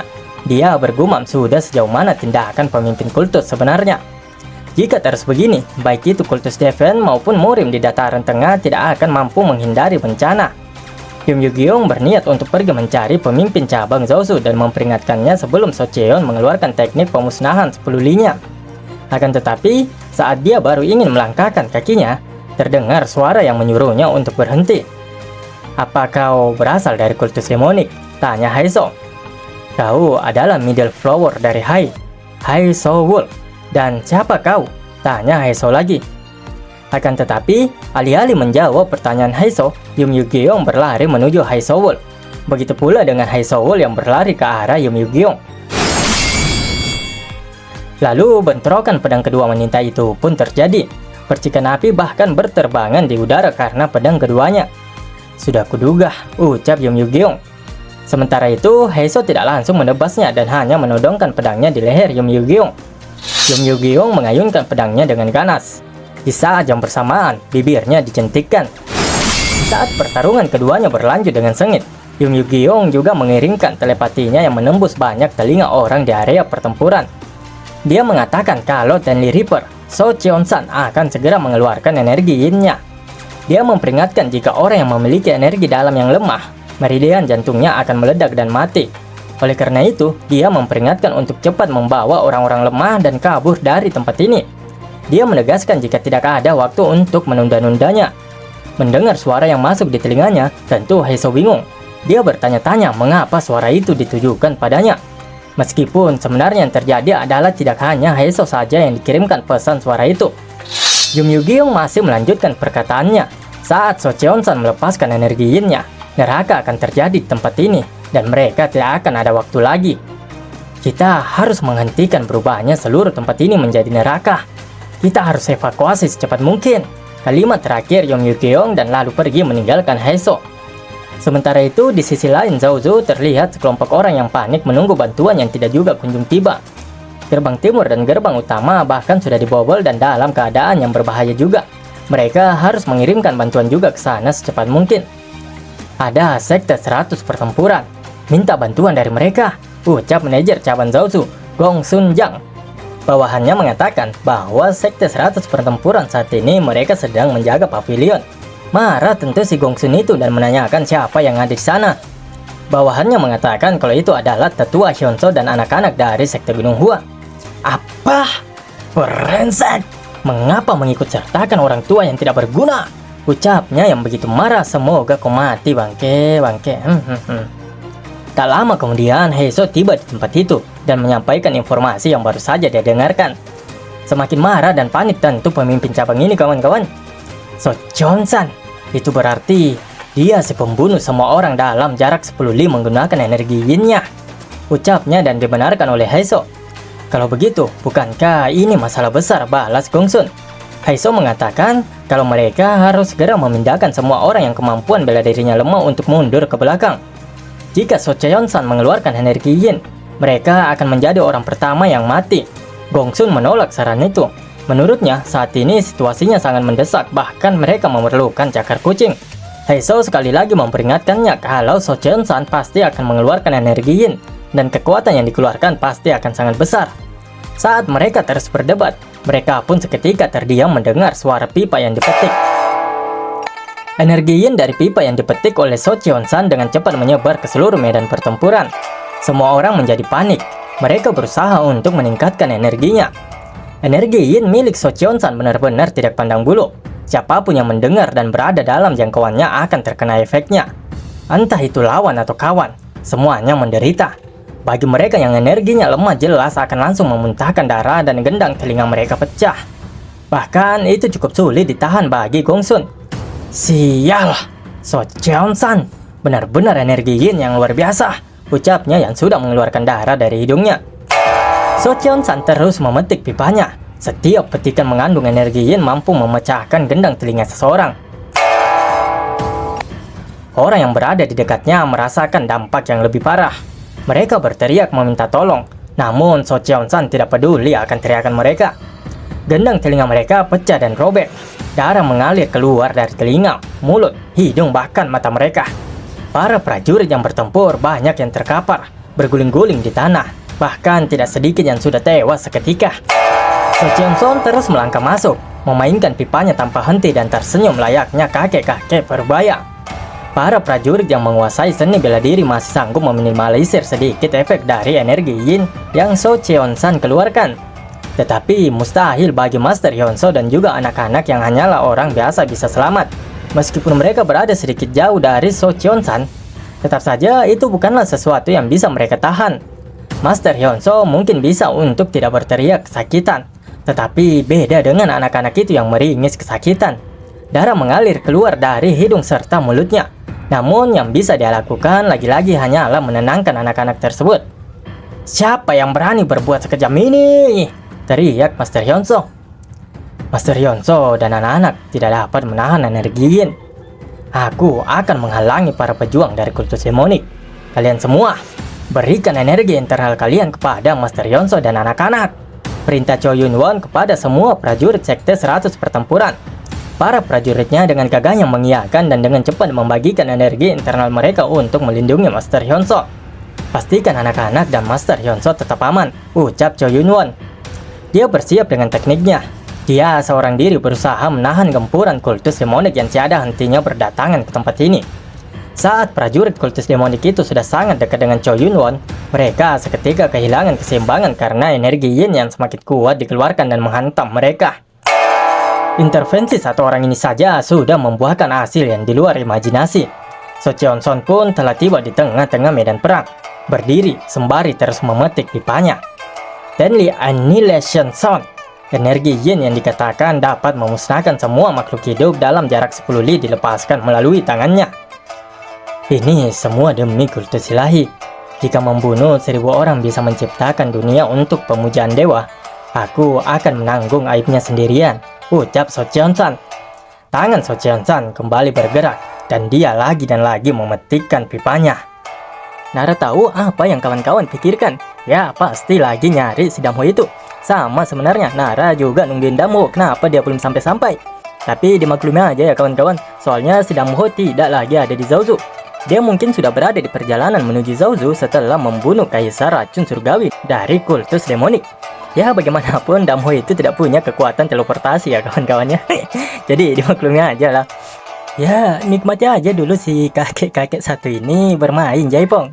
Ya ndak lama juga pasti dia mokat. Suara petikan pipa dari So Cheon-san terus bergema di medan pertempuran. Bahaya! Energi yin yang dikeluarkan oleh So Cheon-san tidak membedakan kawan dan lawan, ucap para pengikut kultus iblis. Mereka saling mengingatkan satu sama lain. Jika mereka tidak ingin mati, mereka harus meningkatkan energi internal mereka dan terus berhati-hati. Jadi, kaulah yang melakukan pembantaian yang kejam ini, ucap Gongsun. Akibat senar yang dipetik ringan, mata mereka menjadi merah dan kepala membengkak. Kepala mereka pecah karena tekanan di otak dan pembuluh jantung terkoyak. "Hentikan! Apa kau tidak bisa berhenti? Hah, kau!" teriak Hyun-gum yang menerjangnya dari belakang. "Apa kau pikir kau bisa menghentikanku?" Itu mustahil," ucap So Cheon-san dengan santainya. Saat Hyun-gum mengayunkan pedangnya dan akan menyerang So Cheon-san, sebuah pedang dengan cepat menghentikannya. "Hyun-gum, akulah lawanmu. Hanya dengan mengalahkanku, kau baru bisa mendekati So Cheon-san," ucap Deng Chonso. "Deng Chonso," ucap So Cheon-san.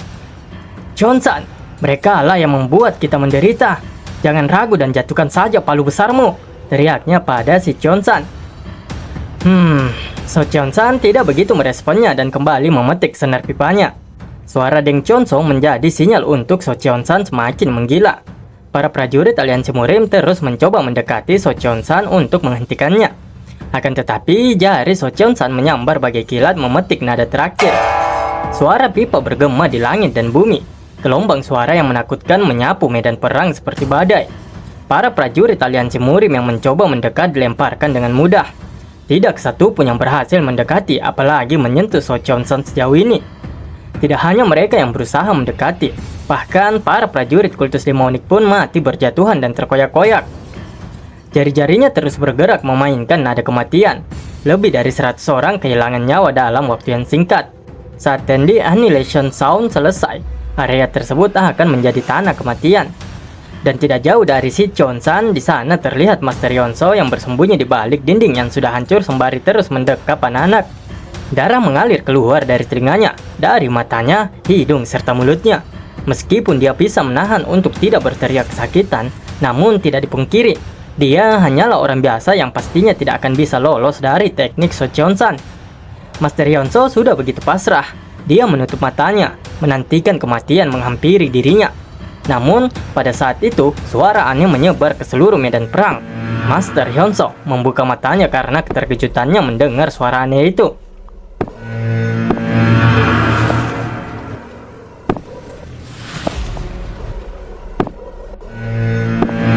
Akhirnya, sang murid sekaligus anak kesayangan tiba di medan pertempuran ini. Damho terus melangkah perlahan memasuki medan perang. Para prajurit yang baku hantam pun kini menghentikan baku hantam mereka. Mereka merinding ngeri melihat dan mendengar suara yang berasal dari Damho. Suara yang sangat aneh itu bahkan membuat mereka lupa betapa ganasnya suara yang dihasilkan dari teknik mematikan So Cheon-san. "Suara tidak menyenangkan apa ini?" ucap mereka.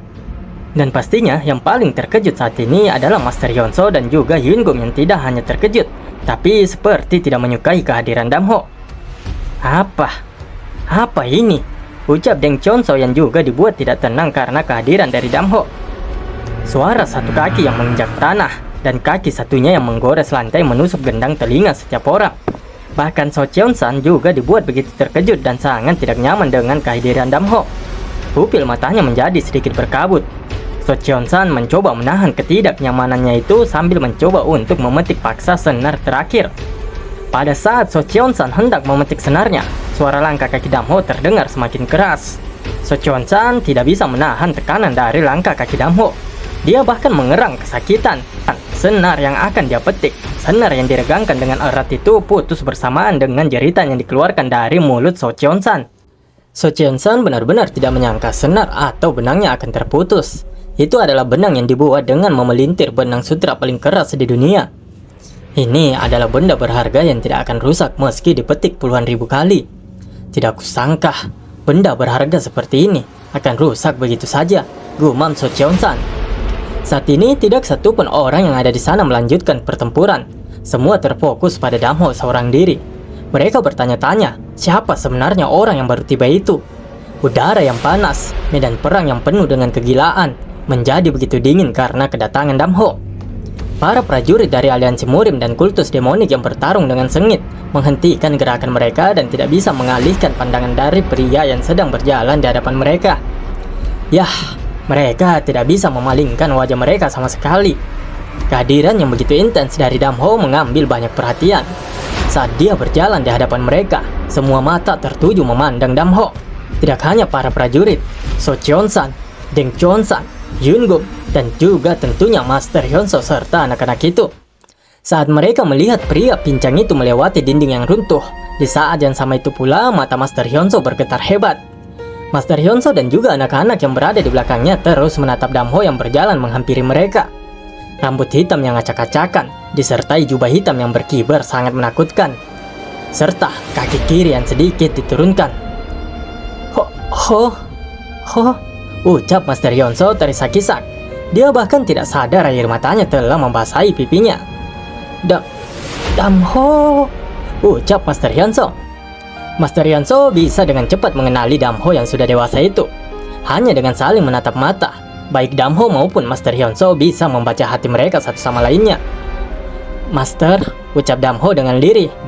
Matanya berkaca-kaca saat melihat sang master setelah belasan tahun lamanya. Saat keduanya larut dalam sukacita atas pertemuan mereka setelah sekian lamanya, Cho Yun-won yang berdiri di belakang Master Hyunseo menarik nafas lega. Aku ingin tahu, apakah aku sudah bisa beristirahat sebentar sekarang? Ucap si kocak ini, malah sempat-sempatnya minta istirahat. Air mata Master Hyunseo terus mengalir, wajahnya memerah, tangannya diangkat memanggil sang murid. Saat itu juga Damho melanjutkan langkahnya dan mendekat menuju Master Hyunseo. Akan tetapi, dia sejenak terhenti karena suara seseorang yang mengganggunya. "Siapa kau, bajingan?" ucap So Cheon-son berteriak pada Damho. Damho tidak menjawabnya, dia hanya diam. Namun, dari raut wajah serta tatapannya, Damho sangatlah marah. "Kau tidak mendengarku ya? Aku bertanya padamu. Cepat beritahu identitasmu," ucap So Cheon-son. Damho lagi-lagi tidak menjawabnya dan hanya tersenyum. Sesaat kemudian, dia menendang tanah dengan kuat, tanpa percakapan atau peringatan. So Cheon-san memetik sisa senar pipa ke arah Damho yang langsung menerjang menusuk seperti pendobrak dan melemparkan tubuhnya sendiri ke arah So Cheon-san. So Cheon-san menggunakan sisa senar yang ada untuk menyerang Damho.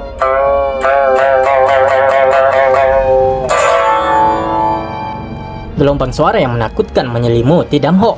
Dadanya terguncang dan jantungnya bergetar hebat. Darah mengalir keluar dari mulutnya. Namun, sorot mata Damho yang tajam tidak pernah surut. Dengan menerobos dinding suara yang dilemparkan So Cheon-san, Damho melaju ke arah So Cheon-san layaknya gelombang badai. So Cheon-san mengerang kesakitan, pipanya hancur seketika. Meskipun dia tidak terkena secara langsung karena menggunakan pipanya untuk menghalangi tinju Damho, namun dia tetap saja berteriak sakit dan dilemparkan ke belakang. Akan tetapi, tinju Damho sama sekali tidak memelan dan tidak berhenti. Hanya satu tinju dari Damho, tidak hanya pipa yang menghasilkan energi yin yang begitu kuat dan mematikan, bahkan So Cheon-san meledak menjadi abu bersama dengan senjatanya. Hanya satu pukulan. Hanya dengan satu pukulan. So Cheon-san, kita bukan tandingannya. Kita harus kabur. Suara-suara ketakutan itu bermunculan dan terdengar keluar dari mulut para pengikut kultus demonik. Tidak satupun di antara mereka yang akan menyangka bahwa So Cheon-san akan kalah dengan mudah, bahkan hanya dengan satu serangan saja. Bahkan saat ini, Deng Cheon-seo berkeringat melihat kengerian Damho. Kita harus mundur dan memikirkan rencana selanjutnya. Momentumnya rusak dan semangat juang mereka sudah hilang, ucap bawahannya. Operasi ini benar-benar kegagalan. Kita harus mundur, perintah Deng Cheon-seo yang menyuruh semua prajuritnya untuk mundur. Kedatangan Damho menimbulkan kepanikan dan ketakutan di pihak kultus demonik yang membuat mereka untuk memutuskan untuk mundur. Hari yang begitu panjang di Zaozu, hingga akhirnya serangan kultus demonik di Zaozu berakhir di malam hari dengan matinya Tendi Reaper So Cheon-san. Damho dan Master Hyunseo berjalan menuju satu sama lainnya. "Damho," ucap Master Hyunseo yang terus saja menangis. Master," balas Damho yang ternyata bisa menangis juga. "Senang bertemu denganmu," ucap Master Hyunseo memeluk Damho. Damho tidak tahu ingin berkata apa-apa. Dia hanya bisa menyebut sang master dan memeluknya juga. Malam itu menjadi malam yang sangat panjang bagi mereka. Keduanya menghabiskan malam bersama setelah tidak bertemu sekian lamanya. Master Hyunseo bercerita begitu banyak kepada Damho. Dia menanyakan bagaimana kabar Damho selama ini. Master Hyunseo juga mengatakan bahwa dia ingat dengan jelas semuanya terkubur oleh ledakan. Dia bertanya bagaimana cara Damho bisa bertahan hidup. "Surga membantumu?" Tidak. tidak hanya itu. Bagaimana bisa itu dibilang semuanya hanya keberuntungan surga? Itu semua juga tidak lepas dari kemauan besarmu. Damho, aku sangat bangga padamu, ucap Master Hyunso. Keduanya melanjutkan percakapan mereka selama sehari semalam penuh, terutama Master Hyunso yang tiada hentinya berbicara. Bahkan dia mengulangi cerita yang telah dia ceritakan beberapa kali kepada Damho. Tapi Damho tetap mendengarkan cerita itu dengan penuh perhatian dan senyuman. Master Hyunso terus menggenggam tangan Damho. Saat rasa ketegangannya sudah meredah, dia pun akhirnya tertidur seolah-olah dia sedang pingsan. Bahkan di saat tidur pun, dia tidak melepaskan tangan Damho yang digenggamnya erat-erat. Damho sejenak memperhatikan sosok masternya itu yang sedang tertidur lelap dan lalu pergi keluar.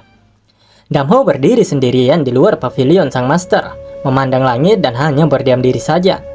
Tidak lama kemudian, Unggyun datang menghampirinya. Sudah lama sekali, Cheongyung. Kau terlihat baik-baik saja. Syukurlah.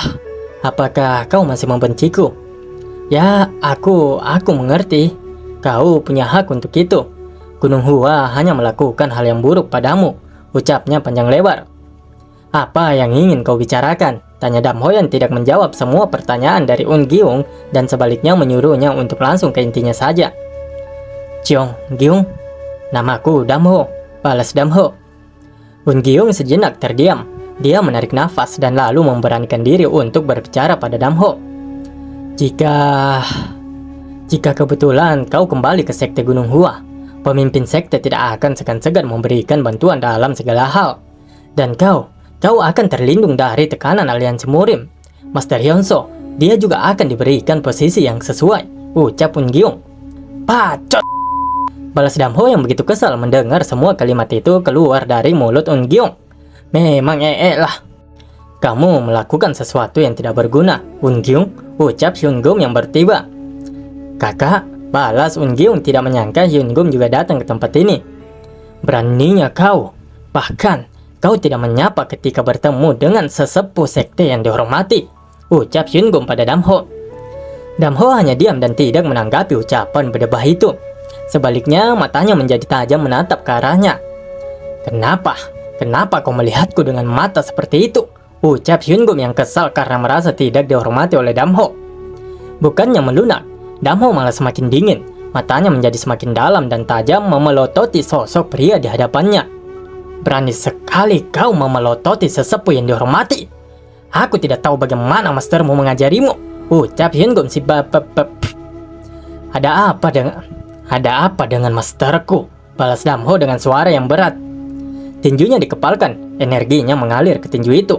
Yah, pecahkan pala dia Damho, teriak nara emosi. Bocah ini, balas Hyungum. Master, tidak ada hubungannya dengan Nini. Jangan libatkan master ke dalam rasa rendah dirimu itu, ucap Damho. Rasa rendah diri, balasnya. Benar kan? Balas Damho lagi. Kedua orang itu saling berhadapan dan bertatapan. Yang pastinya tidak satupun di antara mereka yang akan mengalah. Sepertinya karena kau memperoleh sedikit kekuatan, kau menjadi buta. Berani sekali kau mengabaikan sesepuh sekte yang dihormati. Sesepuh tai ayam, muak nara lihat NPC kayak gini. Kalau tadi dia murni villain, oke lah. Lah ini kalau bukan karena Damho, paling juga dia sudah mati kena cincang atau meledak. Sorry. Di mana sesepuh sekte yang dihormati di sini? Karena dia sudah tua. Memangnya dia perlu dihormati tanpa syarat hanya karena dia pernah berada di tempat yang sama? Balas Damho dengan safeknya. Apa kau berencana untuk menyangkal tatanan dunia? Tanya Hyungum. Jika itu tatanan dunia, aku akan menyangkalnya. Balas Damho tanpa ada rasa takut sedikit pun. Hyungum bergumam kalau Damho merupakan orang yang tidak akan pernah menundukkan kepalanya atau menuruti tatanan yang ada. Seorang pria seperti orang bodoh yang telanjang bulat berbicara omong kosong tanpa mengetahui ketinggian langit. Entah kau menyangkalnya atau tidak, fakta bahwa sekte Gunung Hua adalah dasar tempatmu tidaklah berubah. Jangan lupa bahwa mastermu, Hyunso, adalah tetua dari sekte Gunung Hua, ucapnya yang mengancam Damho dengan segala cara busuknya. Itu sebabnya aku sangat menoleransi hal ini, balas Damho. Pada dasarnya, Damho juga sangat ingin menghajar Hyungum. Akan tetapi, dia tidak ingin menyakiti hati sang master. Meskipun Master Hyunso sendiri sudah memutuskan untuk keluar dari Gunung Hua, hanya saja tekanan dan paksaan dari Hyungum yang membuatnya tidak berkutik. Namun itu berbeda dengan Damho. Hyungum sejenak terdiam mendengar ucapan Damho itu. "Beraninya kau," balasnya yang sudah begitu marah terhadap Damho. Damho hanya meliriknya dengan mata yang tajam. Namun sebelum semuanya semakin memanas, "Kakak, tolong hentikan. Para pemimpin sekte sedang menunggu," ucap Ungyung yang akhirnya Hyungum hanya bisa menahan amarahnya. Nara heran ya orang, malah dia yang merasa tersakiti dan juga dirugikan. Ungyung mengatakan bahwa dalam persiapan menghadapi invasi kultus demonik, banyak pemimpin sekte mengusulkan tindakan balasan. Hyungum juga mengetahui hal itu. Kemunculan Damho menyebabkan keributan besar di aliansi Murim, terutama di kalangan pejuang di Zaozu. Topik pembicaraannya tidak diragukan lagi adalah Damho. Yah, begitulah. Kekuatan Damho sungguh sangat mengejutkan semua orang. Bahkan mulai timbul pembicaraan pro kontra antara para prajurit aliansi Murim. Mereka bertanya-tanya apakah Damho akan terus tinggal di pavilion itu. Prajurit lainnya mengatakan jika itu mungkin saja karena masternya juga ada di sana. Hah? Ini mengkhawatirkan. Mungkin cabang Zaozu akan jatuh ke tangannya daripada kultus demonik. Apa maksudmu? Tanya prajurit lainnya. Bukankah aliansi Murim menetapkan dia sebagai musuh publik dunia bela diri? Keluarga Namgong juga menderita kerugian karena ulahnya. Ini pasti akan menjadi masalah, ucap prajurit itu. Jika ada yang begitu tidak menyukai kehadiran Damho dan membencinya bahkan buta akan fakta, ada juga yang begitu bersyukur dengan hadirnya Damho. Tetap saja, Fisdemon lah yang telah menyelamatkan cabang Zaozu. Jika bukan karena dia, kita semua pasti sudah mati dibunuh oleh So Cheon-san, ucapnya membela Damho. Namun lagi dan lagi dibantah oleh orang satunya. Jangan anggap enteng kebanggaan keluarga bergengsi aliansi Murim. Mereka tidak pernah melupakan dendam sekecil apapun. Tak peduli seberapa banyak mereka diselamatkan oleh Fisdemon, mereka akan mencoba membalas dendamnya entah bagaimana caranya, ucapnya yang begitu ngotot. Sementara itu kita diperlihatkan Dr. Ryun yang so imut ini di depan Master Hyunso. "Hihihi, siapa wanita ini?" tanya Master Hyunso. "Saya Jong Ryun, saya kesini ditemani Damho," jawab Dr. Ryun. "Hah? Ditemani oleh Damho? Lulu, manis sekali hubungan kalian," ucap Master Hyunso tersenyum bahagia. Orang ini adalah masternya Damho. Muridnya menakutkan, tapi gurunya sangat baik. Cukup kontradiktif, gumam Dr. Ryun. "Hahaha, temanku," tawa Cho Yun Won yang begitu senang bisa bertemu lagi dengan Damho. Tentu Damho juga menyapanya balik. Bagaimanapun, Cho Yun Won merupakan salah satu orang yang sudah paling banyak membantunya dan menerimanya dengan baik. Bukan hanya Cho Yun Won saja, tapi juga semua anggota sekte 100 pertempuran. "Berkatmu aku selamat. Aku benar-benar mengira akan mati," ucap Cho Yun Won. "Master Cho Yun Won telah melindungi kami," ucap Master Hyunso pada Damho. "Ya, aku tidak melakukan sesuatu istimewa," balas Cho Yun Won yang merendah. Damho tentu sangat berterima kasih kepada Cho Yun Won. "Apa itu salam antara teman?" ucapnya dan Damho hanya tersenyum membalasnya. "Masternya temanku adalah masterku, dan masterku adalah masternya temanku juga," ucap Cho Yun Won. "Orang yang membunuh So Cheon-san dalam sekejap itu adalah teman kakak kita. Benarkah? Apa itu masuk akal?" ucap para prajurit sekte 100 pertempuran yang juga merasa senang dan sedikit membuli Cho Yun Won. Orang-orang itu sama sekali tidak berguna di sepanjang hidupku," gumam Cho Yun Won menghardik mereka. Sudah menjadi fakta umum bahwa aliansi Murim telah menetapkan Damho sebagai musuh publik dunia bela diri. Karena dia, keluarga Namgong mengalami pukulan telak dan harga diri aliansi Murim pun merosot sampai ke titik terendah. Biasanya pada tingkat itu seseorang seharusnya menjadi sasaran pemusnahan. Tetapi manfaat yang diberikan oleh Damho tidak dapat diabaikan. Tidak hanya pada para prajurit biasa, para petinggi serta pemimpin sekte pun terpecah dua dan menjadi pro kontra tentang Damho. Mereka berdebat sepanjang malam. Apa pentingnya harga diri aliansi Murim saat ini? Anda hanya perlu memikirkan seberapa besar bantuan dalam situasi saat ini. Apa Anda pernah memikirkan seberapa beruntung kita kalau dia menjadi sekutu? Apa maksudnya tidak apa-apa memaafkan pembunuh yang kejam jika dia membantu, ucap si rambut putih. Perwakilan dari sekte Jeongjiang lalu berkata, "Memang benar metodenya agak berlebihan, tapi bukan berarti dia melakukan pembunuhan tanpa ada alasan," ucap perwakilan sekte 100 pertempuran melanjutkan ucapan orang di sebelahnya. Mohon maaf, soalnya dua ini yang Nara tahu asal sektenya, sementara yang lain tidak ada keterangannya bahkan di chapter sebelumnya. Lihatlah metode kejam dan kegigihannya itu, ucap si baju hitam. Menurut Anda, memangnya orang seperti itu akan berterima kasih kepada kita karena telah dibebaskan dari musuh publik murim, ucap orang lainnya lagi. Lalu apa? Apa yang kalian inginkan? Kau adalah musuh publik dunia bela diri. Jadi, terimalah kematianmu di sini secara sukarela. Apa kalian ingin mengatakan hal seperti itu di depannya? Hayo, coba saja dan lihat bagaimana reaksinya, ucap orang lainnya yang membela Damho dan menantang semua petinggi yang ada di sana untuk mengatakan hal tersebut secara langsung kepada Damho. Suasana rapat malam itu semakin memanas. Dua kubu saling bersikeras dengan pendapat mereka masing-masing. Beberapa bahkan melihat ini sungguh menyedihkan. Sudah terlambat untuk memperjuangkan pencabutan status musuh publik sekarang, karena akan melukai harga diri kalian. Gumam Hyungbom yang juga berharap bahwa Damho tetap akan menjadi musuh publik seni bela diri. Seiring berjalannya waktu, pihak yang berpendapat bahwa Damho harus dibebaskan dari musuh publik mulai mendapat keuntungan. Dan akhirnya masyarakat memutuskan untuk melepaskan Damho dari jeratan menjadi musuh publik bagi murim. Mereka lalu menugaskan pemimpin cabang Zaozu untuk menyampaikannya secara langsung kepada Damho hasil pertemuan mereka malam ini. Tidak lama kemudian, Gongsun mendatangi Damho dan mengatakan bahwa status Damho telah dicabut dari musuh publik murim. Dia juga menyampaikan bahwa aliansi sangat menghargai kontribusi pahlawan Damho dan membuat keputusan seperti itu. Jadi, kuharap kau terus berjuang melawan kultus demonik, ucap Gongsun. Kenapa aku harus melawan kultus demonik? Tanya Damho. Apa? Balas Gongsun yang terkejut mendengar balasan Damho. Menggunakan iblis untuk melawan iblis.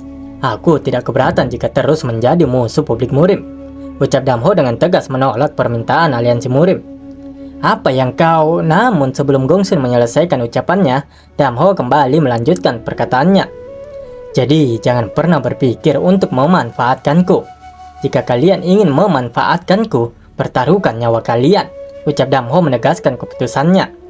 Kaget tentu si Gongsun itu mendengar jawaban Damho. Dia marah namun tidak berani melakukan apapun. Lalu tibalah Heso yang menyuruh Gongsun untuk mundur dan dia yang akan berbicara dengan Damho. Gongsun bertanya apakah Heso bersedia melakukannya. Jangan terlalu memaksanya.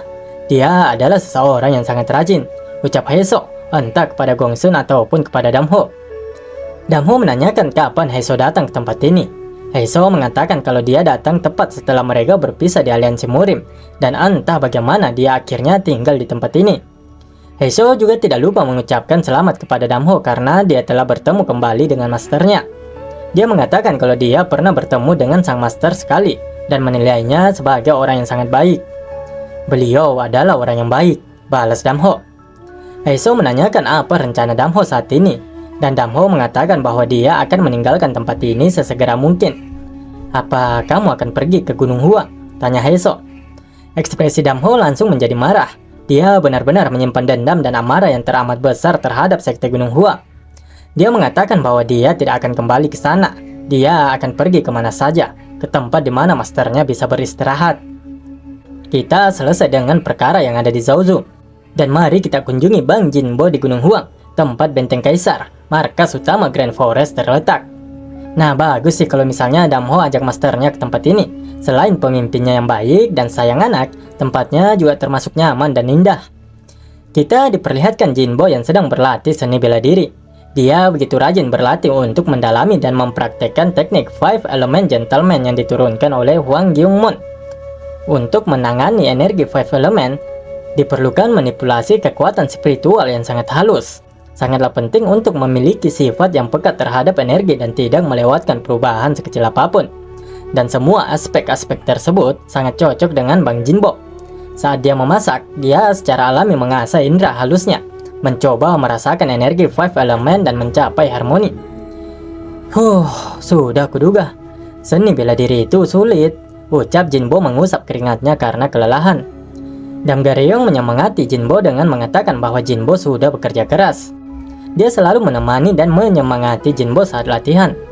Sepertinya suasana hatimu sedang bagus, ucap Damgaryong.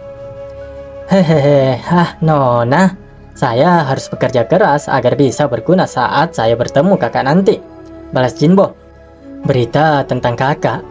Apa kamu tidak penasaran? Tanya Damgaryong. Jinbo mengatakan kalau sebenarnya dia penasaran, namun tidak memiliki kekhawatiran. Damgaryong menanyakan alasannya. Kakak menepati janji apapun yang dibuatnya. Karena dia bilang dia akan kembali, makanya saya tidak khawatir tentang itu. Tapi apa? Tanya Damgaryong penasaran. Jinbo mengatakan kalau dia merasa perlu meningkatkan kemampuannya dengan cepat, agar sang kakak tidak kecewa saat mereka bertemu nanti. Damgaryong menyuruhnya untuk tidak khawatir karena dia sudah melakukan yang terbaik. Dia mengatakan kalau kakak mereka pasti akan sangat terkejut jika dia melihat Jinbo sekarang. Jinbo tertawa dan tentu saja berterima kasih atas semua dukungan yang diberikan Damgaryong padanya. Tidak seperti Grand Forest, dunia berubah secara suram. Perang dengan kultus demonik bukanlah sesuatu yang hanya terjadi di Zaozu. Konflik besar dan kecil terjadi di seluruh dataran tengah dan dunia sedang jatuh ke dalam kuali kekacauan. Perang besar antara aliansi murim dan kultus demonik menelan banyak sekte dan pejuang seperti rawa tanpa dasar. Itu adalah masa kekacauan. Perang tidak menunjukkan tanda-tanda akan berakhir dan sedang dalam jalur ekspansi. Dan pusatnya adalah Zaozu seperti yang kita ketahui. Den Chonso yang sebelumnya menarik semua pasukan kultus demonik dari Zaozu, kini terlihat berdiri menatap Zaozu. Tidak kusangka kau mati, Johnson. Fish Demon, aku pasti akan membunuhmu, ucap Den Chonso. Terlihat pula sudah ada begitu banyak pasukan yang berada di belakangnya. Den Chonso lalu dikejutkan oleh seseorang yang memanggilnya dari belakang. Praktisi Demonic Heaven. Bagaimana ahli strategi pemimpin sekte bisa datang ke sini? Bukankah sebaiknya Anda tetap di markas utama? Tanya Den Chonso. Ini adalah perintah pemimpin sekte, ucap pria itu. Dia mengatakan kepada Den Chonso bahwa pemimpin kultus tidak ingin pertarungan di Zaozu ini berlarut-larut tanpa akhir. Saya menjadi malu. Mari serang segera setelah semangat para prajurit meningkat dan potong leher para bajingan itu, ucap Den Chonso. Ahli strategi itu menanyakan apakah Fish Demon ada di dalam Zaozu dan diiakan oleh Den Chonso. Fish Demon, kau cukup merepotkan.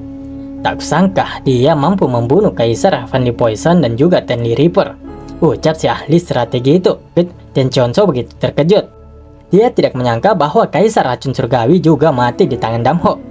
Sekarang semuanya sudah jelas. Fish Demon sudah tentu merupakan musuh dari kultus kita. Jika kita tidak bisa membunuhnya, kultus kita tidak akan memiliki masa depan. Kita harus menghabisi Fish Demon sesegera mungkin dan mengambil alih Zaozu, ucap ahli strategi pemimpin kultus demonik itu.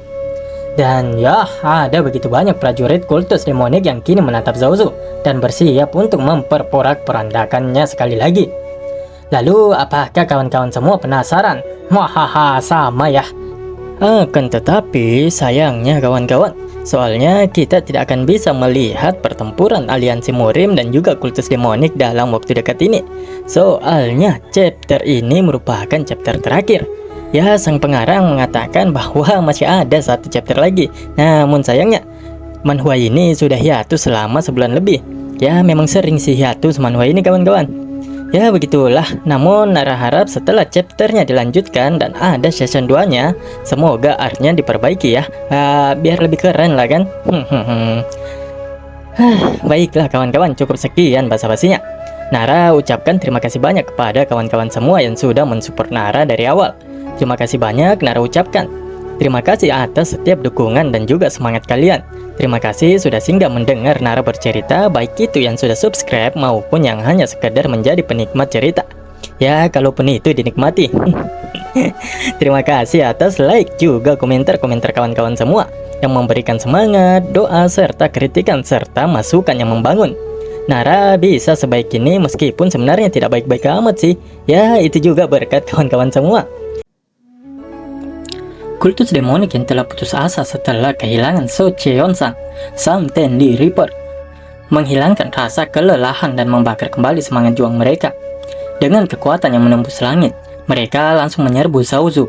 Para pasukan kultus demonik yang menyerang dengan kekuatan dan pasukan yang mengerikan. Setelah hari ini, Zaozu akan berada di tangan mereka, pikir para anggota kultus demonik. Pertarungan antara kultus demonik dengan aliansi murim tentu tak dapat dielakkan. pertempuran besar terjadi pada waktu itu. Tembok kokoh Zhou tidak mampu meredam sepenuhnya pasukan kultus demonik. Meskipun begitu, momentum dari Zhou juga tidak bisa diremehkan. Meskipun terjadi beberapa serangan, Zhou tidak mudah untuk dikalahkan. Kekuatan mereka yang berasal dari tekad untuk membangun kekuatan aliansi Murim dan keadilan Jianghu tidak bisa diabaikan begitu saja. Tanpa rasa takut, para pasukan di Zhou maju melawan para pasukan kultus demonik. Pasukan yang berada di medan perang terdepan sebagian besar berasal dari sekte kecil dan juga sekte menengah dengan nama asing atau pejuang pengembara. Jiwa mereka lah yang berada di garis depan yang langsung menembus ke langit. Aliansi Murim dan para pejuang pemberani bertempur dengan tekad untuk mati, sehingga Zhou tidak akan mudah untuk dijatuhkan dan dikalahkan. Sementara itu, di kejauhan terlihat dua orang yang merupakan petinggi kultus demonik yang Dasom sendiri juga sudah lupa namanya. Si baju hitam mengatakan bahwa ketua mereka sudah tidak bisa menunggu lama lagi. "Tolong beri kami sedikit waktu lagi," balas si baju putih. "Gunakan segala cara yang diperlukan untuk merebut Zhou secepat mungkin," tegas si baju hitam sekali lagi kepada si baju putih. Si baju putih mengatakan kalau perlawanan mereka sangatlah sengit, jadi serangan langsung tidak begitu berefek. Dia mengusulkan untuk mencari mata-mata di Zhou, karena tanpa bantuan mata-mata, sepertinya mustahil untuk menembus dan merebut Zhou, ungkap si baju putih. Si baju hitam tidak peduli apa yang akan dilakukan si baju putih. Bagaimanapun caranya tidaklah penting. Yang terpenting menurutnya adalah tujuan mereka untuk keruntuhan Zhou dan merebutnya secepat mungkin. Si baju putih mengatakan untuk tidak khawatir karena para pasukan aliansi Murim di Zhou juga sudah mencapai batasnya. Autor lalu membawa kita kembali ke dalam Zhou, di mana keributan juga terjadi di aula pertemuan. Setelah pertempuran yang terjadi, mereka berlomba-lomba mengklaim bahwa kontribusi terbesar dari kemenangan ini berkat sekte mereka. Mereka semua merasa bahwa kontribusi mereka lah yang terbesar, dan tentu hal ini memicu kekacauan yang tidak diperlukan. Ya, miriplah di sebuah wilayah di muka bumi ini, rakyatnya, bawahannya menderita, sementara mereka yang di atas berlomba-lomba mengakui bahwa mereka telah melakukan yang terbaik, bahkan tidak peduli jika saling gigit satu sama lain. Menyedihkan. Apa kami memang harus berjuang mempercayai orang-orang seperti itu? Mereka benar-benar tidak berubah di situasi apapun. Itu sebabnya aku tidak ingin datang ke sini. Gumam Yun Won yang menggerutu tidak senang dengan kondisi yang mengharuskannya terlibat dengan orang-orang seperti itu. Namun masalah terbesarnya sekarang bukanlah itu. Masalah terbesarnya adalah ketidakpuasan mereka terhadap Damho yang tidak kunjung mereda. Bahkan beberapa mereka berpendapat bahwa jika Damho berjuang untuk aliansi Murim, itu adalah hal yang wajar, dan lainnya beranggapan jika mustahil Damho si Fist Demon akan ikut berperang. Ada yang berpikir bahwa Damho adalah pedang bermata dua. Tidak ada yang menjamin kapan pedang itu akan berbalik melawan mereka semua. Jika Fist Demon ikut berperang, Sekte Wudang mengatakan mereka akan menarik pasukan mereka dari sini. Dia mengatakan bagaimana bisa mereka menghentikan kultus demonik tanpa bantuan Sekte Wudang. Hentikan! Yang terpenting sekarang adalah kultus demonik. Kultus demonik, ucap salah satu orang di sana yang sepertinya semakin muak dengan pembahasan di pertemuan itu. Mereka ini ya kawan-kawannya, memang beberapa di antara mereka hanya memikirkan kepentingan dan juga keuntungan kelompok dan pribadi saja. Meskipun sudah ada beberapa orang, sedikit orang yang matanya terbuka dan menghargai Damho sebagai pahlawan. Semua orang terpecah menjadi dua kubu. Ada yang mendukung dan ada juga yang menolak Damho demi keuntungan mereka sendiri. Tapi Damho sendiri tidak tertarik pada semua itu. Satu-satunya kekhawatirannya adalah keselamatan masternya. Ya pahamlah ya, MC1 ini memang masa bodoh, kecuali itu terkait dengan kerabatnya. Di kesunyian malam, Damho berdiri sendiri, menatap malam yang tak dapat dijelaskan itu, dan bergumam. Udaranya panas. Hal ini bukan hanya disebabkan karena banyaknya orang saja, tetapi juga atmosfer medan perang yang membuatnya menjadi seperti ini. Perasaan panas dan pekat ini, aku bisa memahami apa arti perasaan ini. Banyak orang yang akan mati. Bagiku, tempat ini terlihat seperti kuburan raksasa. Meski begitu, aku tidak merasakan emosi apapun. Apa ini karena emosiku sudah tumpul? Ucap Damho. Damho, ucap seseorang dari belakang yang memanggilnya. Apa yang sedang kamu pikirkan? Tanya sang master yang ternyata mendatangi Damho. Oh, master, Saya tidak memikirkan apapun, jawab Damho. Tentu Damho tidak ingin mengatakan yang sebenarnya agar sang master tidak khawatir. Begitu ya rupanya. Terima kasih tidak melupakan master yang bodoh ini dan datang mencariku. Dan terima kasih banyak, karena kamu tetap hidup. Sebagai master, aku selalu menimbulkan masalah bagi muridku, ucap sang master. Master, jika bukan karena Anda, saya tidak akan menjadi seperti sekarang ini. Karena Anda lah, saya bisa menjadi seperti sekarang. Anda membimbing saya, Anda mengawasi saya saat saya menaiki tangga Gunung Hua. Anda juga mengajari saya nasihat yang memberikan saya kekuatan. Dan yang paling penting, ketika semua orang mengira bahwa itu tidak akan mungkin, hanya Anda, Master. Hanya Anda yang mempercayai saya. Saya akan melakukan apa saja demi Master, ucap Damho kepada masternya. Damho yang mengeluarkan semua unek-uneknya, rasa rindu, rasa syukur, dan terima kasihnya untuk seseorang yang selalu mendukungnya 100%. Juga untuk kawan-kawan semua yang terus memantau ceritanya di channel Ewako 13 ini. Damho juga memberitahu masternya kalau tempat ini terlalu berbahaya dan dia akan membawa sang master ke tempat yang aman. Sang master mengatakan kalau itu tidaklah apa-apa. Dia juga menasehati Damho agar Damho tidak pernah membiarkan dirinya terikat oleh sang master.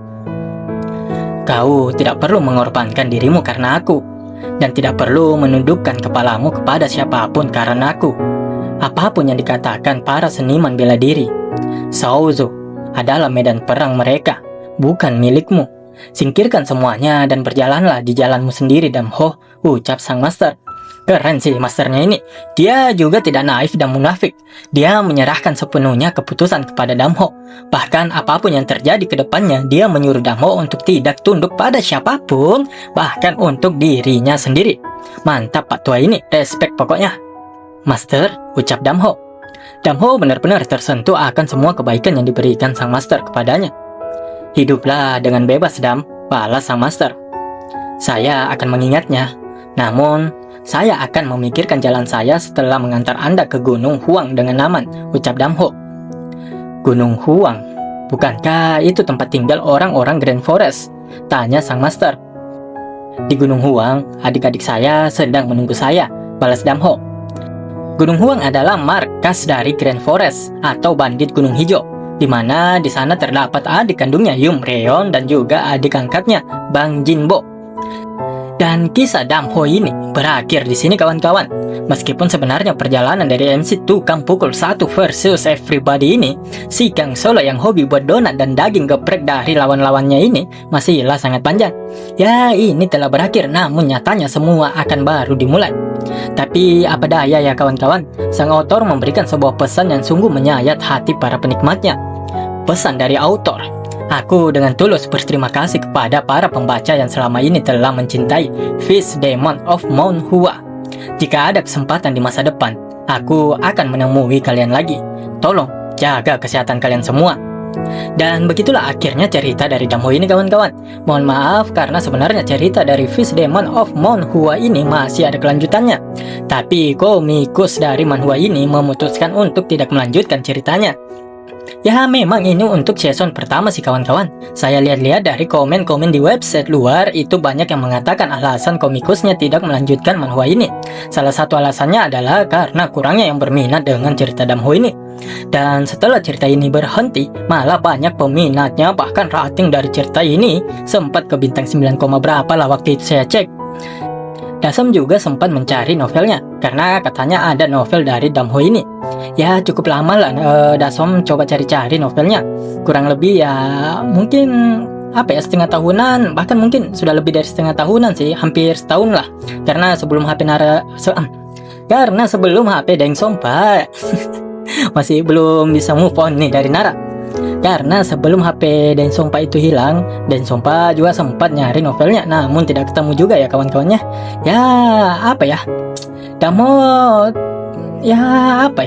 Yang Dasom temukan ternyata novel Damho ini pun sudah ditarik dan juga dihapus dari berbagai website. Itu Dasom baca dari komen-komen orang luar ya kawan-kawannya.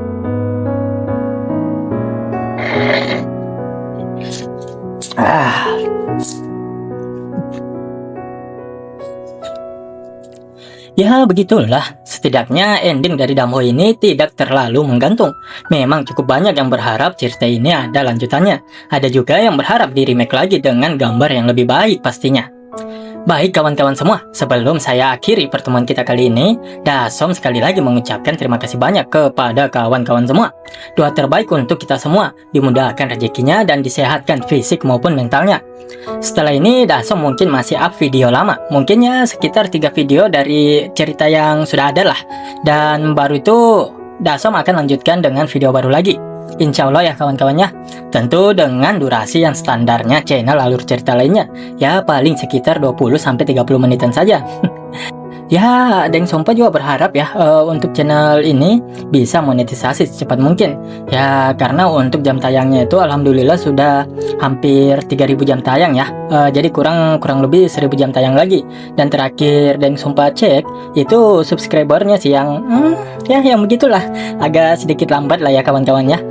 Karena sejauh ini masih 293 subscriber terakhir Dasom cek ya. Nggak tahu sih kalau sekarang, tapi semoga lah sudah 300-an lagi. Ya kalau mau dibilang lambat sih ya enggak juga, karena dibandingkan sama channel Nara sebelumnya, memang channel sebelumnya itu bahkan butuh waktu berbulan-bulan ya untuk monetisasi. Ya alhamdulillahnya ini semoga insya Allah kurang dari sebulan ini bisa mengajukan monetisasi.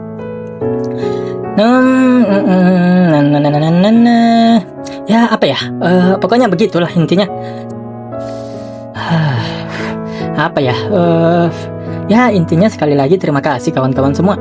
Dan maaf jika ada ucapan Dasom di video maupun di kolom komentar yang salah. Apa ya, maaf juga kalau misalnya beberapa komentar Dasom tidak sempat balas. Ya maaf ya kawan-kawannya. Intinya Ewako 13, saya Daeng Sompa. Wassalamualaikum warahmatullahi wabarakatuh.